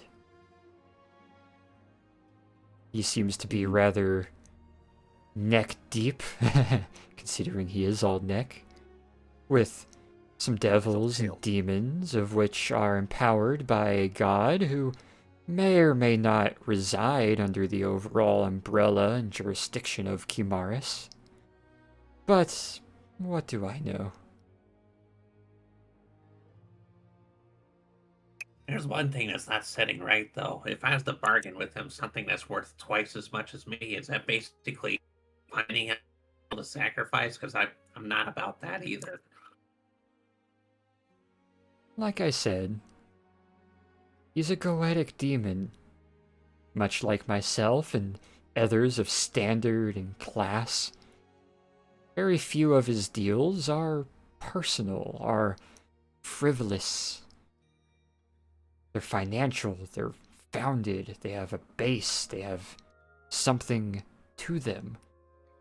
Your insurance, as it were, likely has value in some other way that perhaps isn't just souls. Could be a barter, could be an agreement, could be a future deal or promissory note, could be in tangible items. That's something you'll have to look into.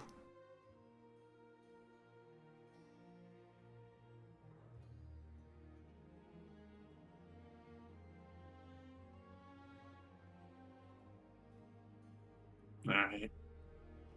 My watch is ticking, but hopefully this helps, and at a future point in time, don't hesitate to call on me. I will be happy to advise where and how I can, within legal meaning, of course, unless we find a neutral zone, much like the fair, where we can speak much more freely without anyone else hearing. And you, Mr. Kickington, before I go, is there any answers I can give you, or any inquiries I can perhaps look into? Remember the conversation we had last time about trying to find more information as to the why, the how, and the who?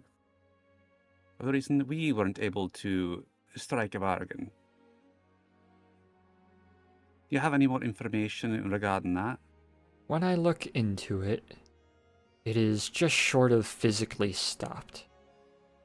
You see, large, intangible clawed hands, paws even we'll say, and a rather menacing skull-like visage tends to toss a filing cabinet rather far when you try to look into it. Whatever's keeping me from looking into you seems rather possessive. Well, it seems like Torin might be onto something as far as that goes. The question that I have for that, though, is does that seem malevolent? In what way? Well, I mean, obviously it doesn't like you too much. It doesn't seem to like anything or anyone. However, I have a small suspicion that I will try to entertain at a later time. Druids. Those of the natural order of the cogs and mechanizations of the universe and cosmos and the earth. Those who worship and pray to Gaia. I dare say they may have a bit more knowledge and confrontability, a little more candor with these beings that seem to be barring me and perhaps others from looking further into you.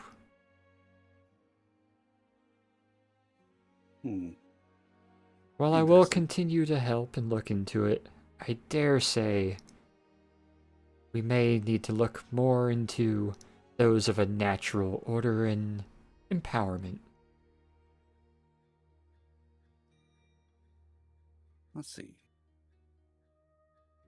If I may give a few suggestions, Druids, particularly those of a Central and Northern American persuasion, oftentimes finding their empowerment from the earth and Gaia herself, or perhaps some of the more natural, although unnatural beings, perhaps the being known as Coyote, or some others like him, may be able to directly assist you in speaking with whatever these gate watchers are that routinely toss my files.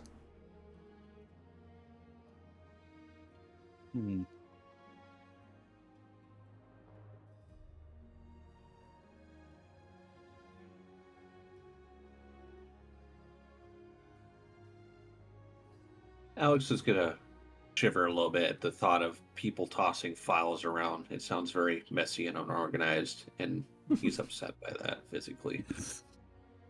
Imagine a celestial filing cabinet. 10,000 years of information.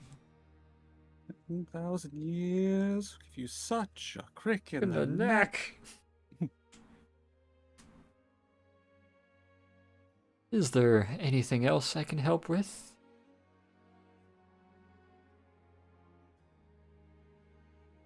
No, nothing I can think of at the time. I will continue to attempt to look into your background, and if I can find perhaps a little bit more information of what little bit I can glean from the various rings, especially the city of Dis, it's rather hard to reach, except by those who are native to it. Yes?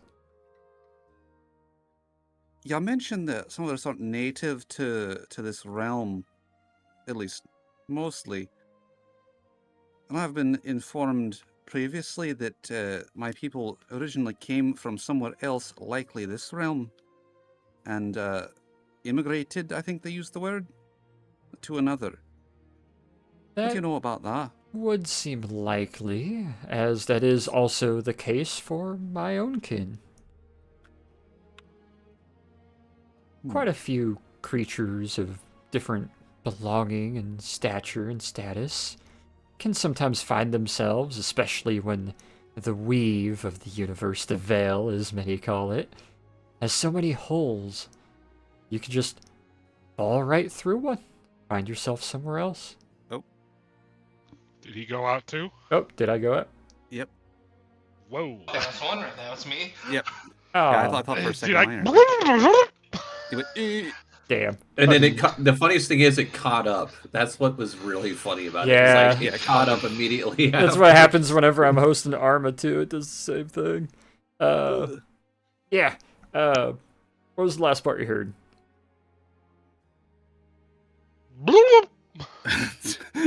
Yeah, I would just restart, bro. The weave was the last thing I remember.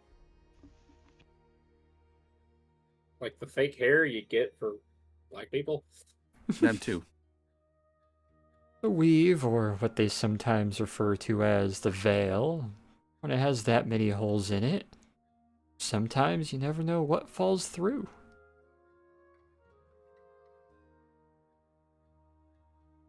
And when something falls through, they hopefully attempt to find home in wherever they land.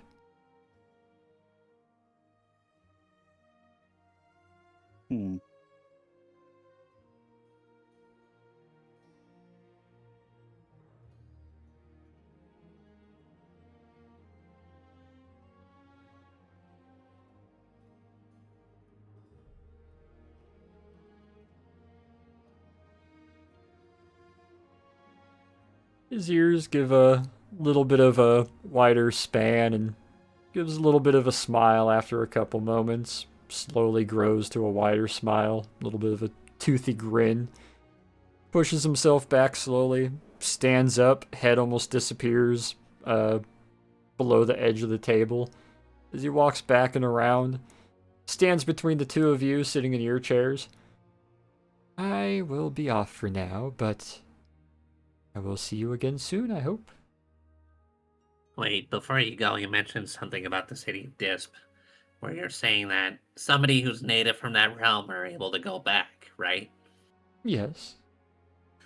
I haven't been able to. I've been completely barred off from it. I've been trying numerous times because I have the reading material I need to actually kind of educate myself onto more the legal proceeding regarding of deals and how they do it and all that stuff. I have the means to get there. However, every time I try to go back to that realm, it's immediately blocked off. The best suggestion I can give is a brother-in-law of mine. I don't care for him. I don't like him. Locking the door and forbidding him from entering the Celestial Court is the only way to give myself some peace at times.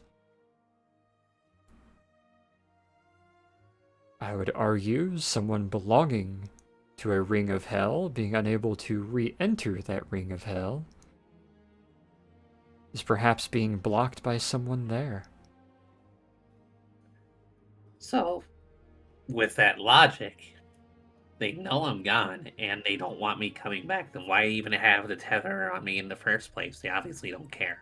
Someone knows you are gone. Someone or something doesn't want you back. And I highly doubt it's the Goetic demon with the insurance policy. And with that, his eyes fade a little bit to grayish black, and you see some of the smoke start seeping out as he slowly fades and shrinks down into his shadow and disappears through the floor. Alex is gonna look over at Rich like, did you get any answers? I'm still kind of like really confused. I mean, not really.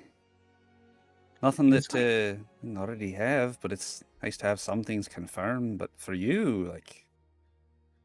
He was extremely vague. Almost like he's intentionally being vague.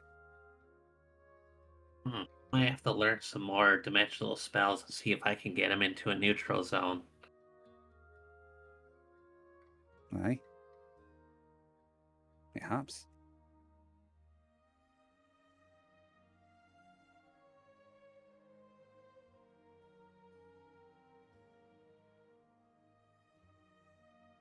With that, you guys having conducted your free 30-minute attorney meeting with the celestial kami attorney and lawyer Yujin Yamai.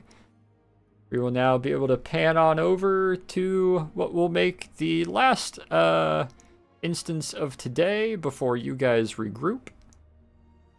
And then after that instance, we will wrap up the session and we will pick up next week. First thing with you guys midway through your flight on your way to Flatwoods, Kentucky. However, The Minecraft map now? yeah, before we get to there, we'll pan back over, kind of screen swipe right to the other four of you walking through the middle of the common grounds, making your way back after a little bit of information that came and went and tried to figure out what you could, walking back towards the barracks to link back up with the other two before everybody likely goes to get dinner. And as the four of you are walking, I would like a perception check from Peter, Nikos, Hachu, and Torn. Perskeppin. Perskeppin. That Ooh, means I a saw that skip. too for a second. Pre-skipping. Damn. Ooh. Apparently, I am pre-skipping. Damn. Nice. He None got a of- good workout in yesterday, and he's feeling better today. All of you are keeping your eyes outwards, and you're noticing some of the troops running to and fro. You do see a quad group, a four-man group, carrying what looks like a couple wooden crates of some additional weapons and ammo, where you can see has been burnt off the OSS and US Army tags and stamps on it. Likely because those are going to be eventually loaded into your plane. However, as the two in the rear are carrying the large wooden crate along, with the rope handles on either end, one of them trips and just biffs it. The front one dragging the box for a few feet before stopping and turning and looking, seeing where the other is getting up, dusting himself off, picking up the box, and continuing along as they go to catch up with the other two. However, Nikos and Peter, both of you notice what looks like a about 3 foot wide, rolled up, very thick, kind of like lamb's cloth or very thick, almost papyrus that looks like it's made out of almost leather or just very heavier, dense material. It seems kind of frayed on the ends, but it's rolled up rather tightly. It's about 3 feet wide, give or take. And this is with stuff that's going to be loaded up for us. Yes.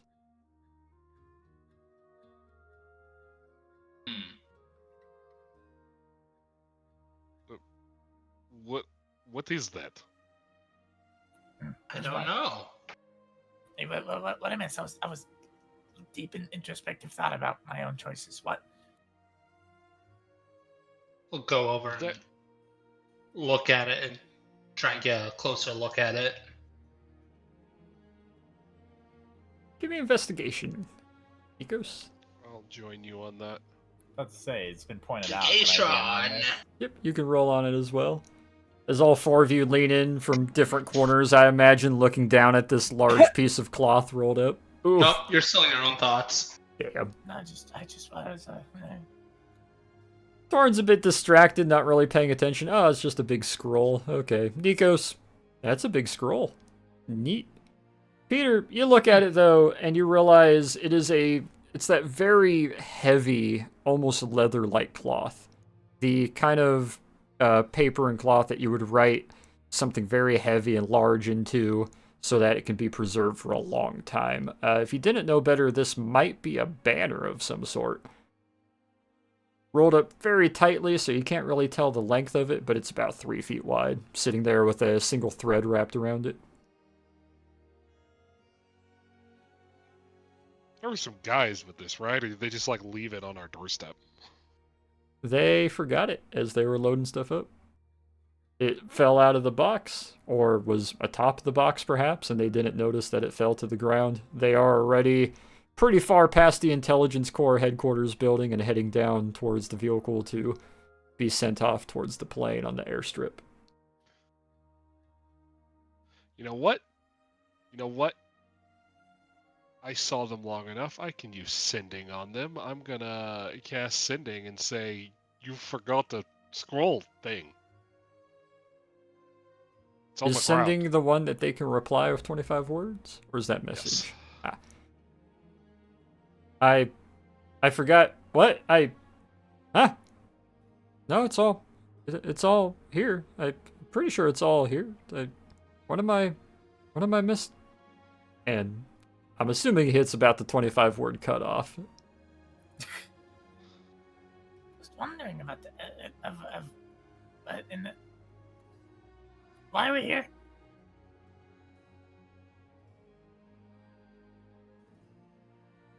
So what do you think this is? It is Could be a misfiling thing that happened. Could be someone giving us a gift. Could be someone giving us a gift. So, do you think if we open it, it's going to explode? Possibly. DM, is it magical? Roll me Arcana. Actually, no. Roll me Religion. Religion.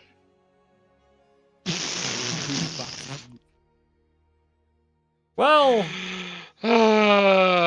it's fucking never gonna pass Every one of these time. rolls. it's Every no time. more magical than most other items that you deal with. You can tell it's clerical of some sort. It seems to be sort of radiant in its magic. It's something churchly, but you can't really tell. But you can tell, like, this is some sort of scroll or something that likely a clergyman would be using. Does it feel explodey? Gift-y, the negative connotation that Nikos added.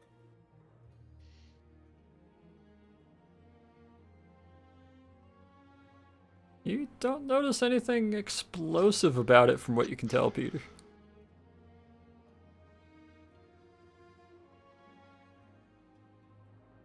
The four of you still just standing around this Alright. large scroll.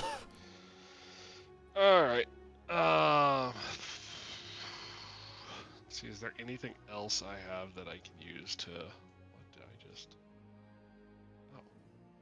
You can collapse that.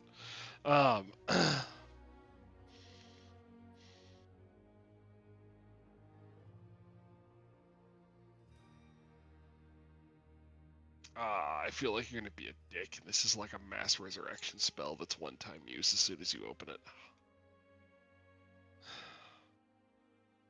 Gonna take and open it? What are we looking at? It's a skull. Why is it here? Wait, why is it here? Wait, why am I? It fell off our stuff that was being taken to be loaded into our plane. Oh. Did we ask for this? Did someone ask? What? No. I didn't. My knowledge. Yeah, the sun's really bright right now. Jeez.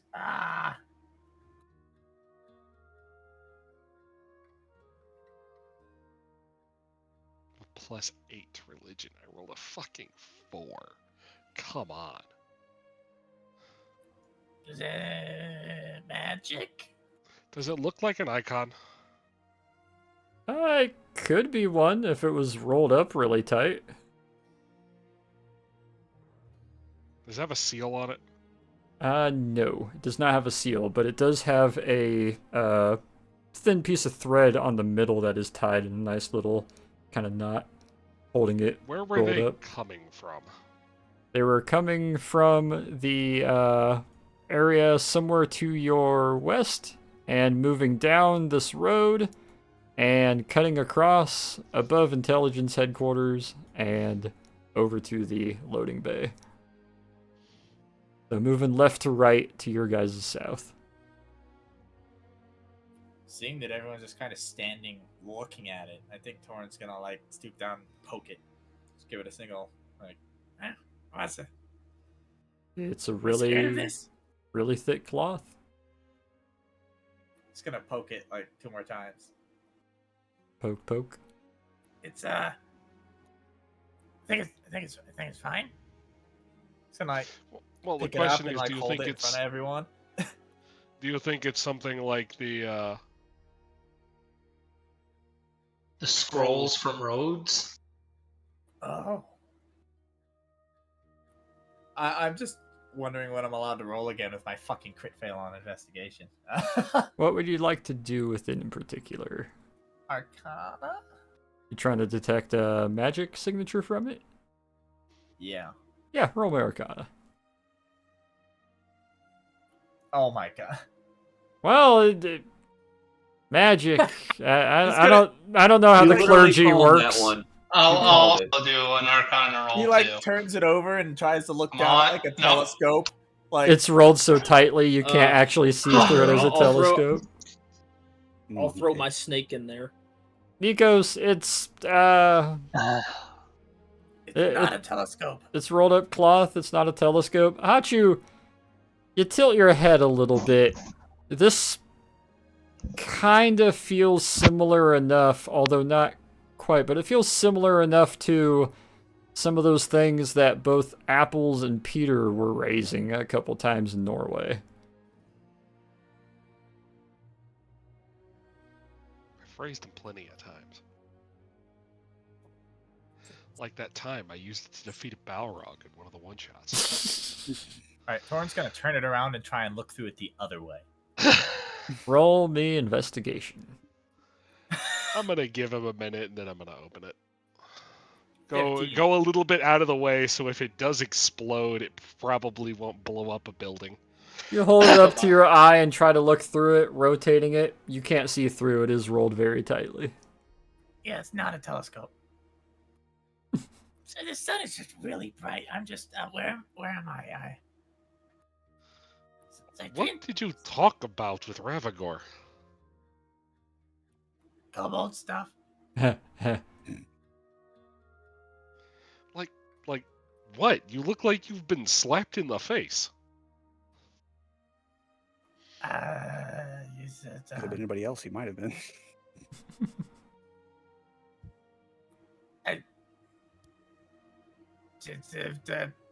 While we're having this conversation, I'm walking to, like, the middle of the quad or something.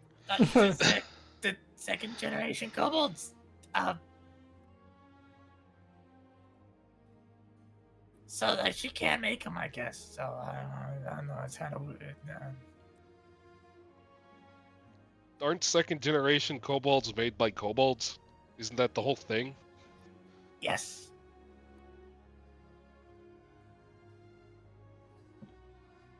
All As right, you DM. step away from him a bit, I'm raising my shield just in case. prep your shield up just a little. You just in case. pull the little knot on the thread and it pops, and the thread drops down, and you're able to grab it by the edge. How do you unfold this or open it? I'll carefully unroll it like you would something that's rolled up tightly. As you slowly unroll it, and I'll post it here in just a few moments, you slowly see what looks like a red, a painting on heavy cloth of a red gown. And it slowly starts to raise up more. Whoever's wearing this red gown is holding up a piece of paper and is holding what looks like a kind of golden chalice in the other hand. As it gets higher up, you see inscriptions and words written. You see a bit of a ring behind the head of a female wearing a crown. It looks a lot like some of those other icons and symbols that Peter had had before. Although this one seems a little more simplistic and also seems to be quite a bit newer. Peter, give me a quick history roll. I'm not going to pass this, you know that, right? You don't have to Anything to do roll with very religion, I high can't on this pass it. one. Hey. So most of your icons date back to 1850, 1860. However, there are a couple icons that were carried in the battle that dated back as far as like 1730.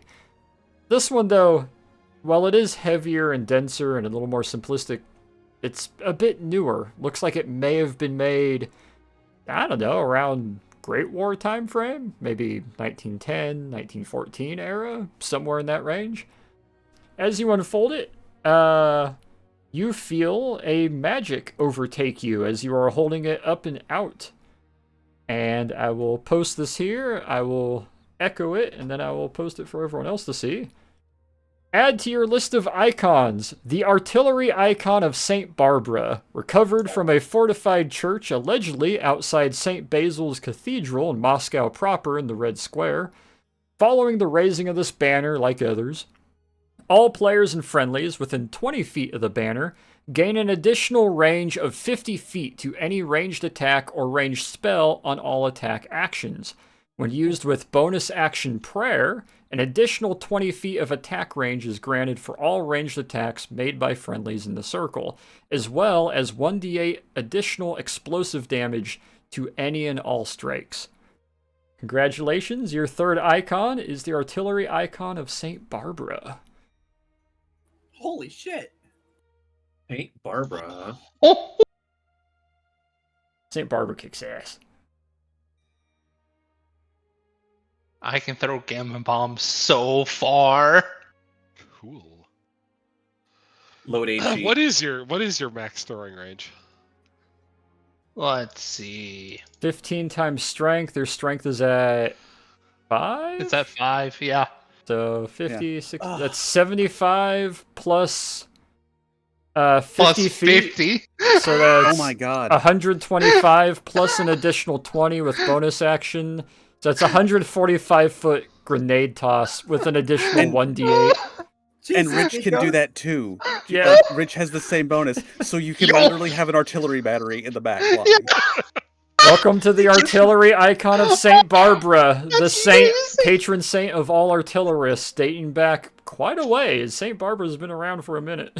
Imagine getting hit by a gammon bomb thrown at 140 miles an hour and you die before it even blows up. Just fucking dink. Yeah, raise the banner. Same with other banners. It's only got a 20-foot range. However, anybody in there, you get 50 feet to any ranged attacks. That goes for spear throws, grenades, firearms, ranged spells, etc., etc. You're gonna have to set up a fight for us at some point where we can hide behind cover and have one person spot while everyone else, or while these two do ranged fire. Non-line of sight ranged fire. No, it's got to be Hachu spotting. He's just gonna periscope up and periscope down. It's literally just gonna be a dry land submarine. Oh my god. Yeah, additional 50 feet, then additional 20 with D8 explosive damage as well. So, yeah. You know, I'll raise up, have a compass in hand, point my finger out to the direction they're in. He licks his index finger, holds it up. Okay. With that being delivered and well earned, you only got that now instead of a bit later because, haha, funny 16 roll. We're not doing that again though. Nice. You're welcome. Jesus, Peter, who did you make friends with in there? Some poor Catholic in the Red Square before they fled. That belongs in a museum. I'm glad you have it, but that should be in a museum. Should be in a church. What? A church Listen, museum. I think we have use of it for now. And with that, we'll have the four of you now with additional banner in charge, because I love banner clerics, obviously. We'll have you guys go to get dinner, recoup and recover, rest for the night, nice and comfy beds, because you realize most of the places you're going are pretty nice. You'll have pretty good accommodations likely, but these are nice beds. And we will pick up first thing next session with you guys. A little bit of a fast forward, already being midway on your flight to, let me double check before I misspeak, Flatwoods, Excuse Kentucky. Me, Mr. Zagros, your superfood, sir. See you guys next time arriving in Flatwoods. It's gonna be fun. Hang on. Oh? I got the banner out right now. Nikos is standing next to me. The guy just walked up with the the Salisbury steak. The Salisbury steak. How far is this thing going? Jesus. 145 feet.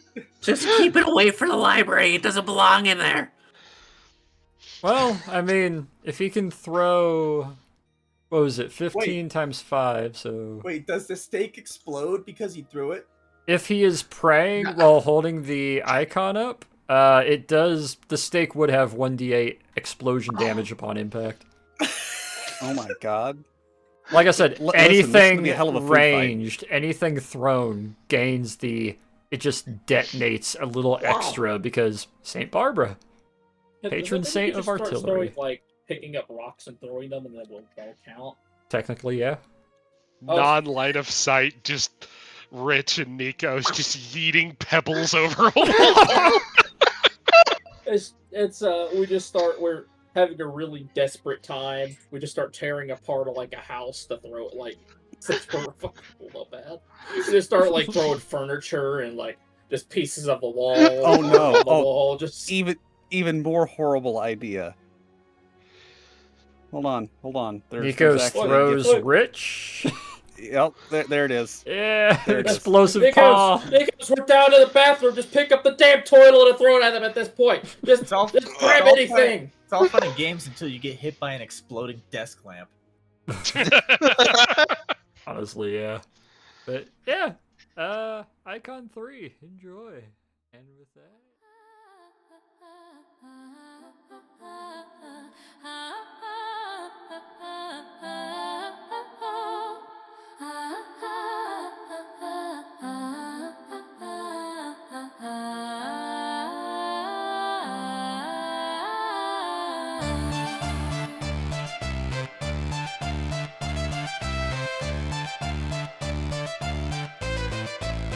The albatross put down at the airstrip on a cold and gloomy day, and the six aboard all knew, although their homes were very far away, the magic that gripped these old lands was their plight.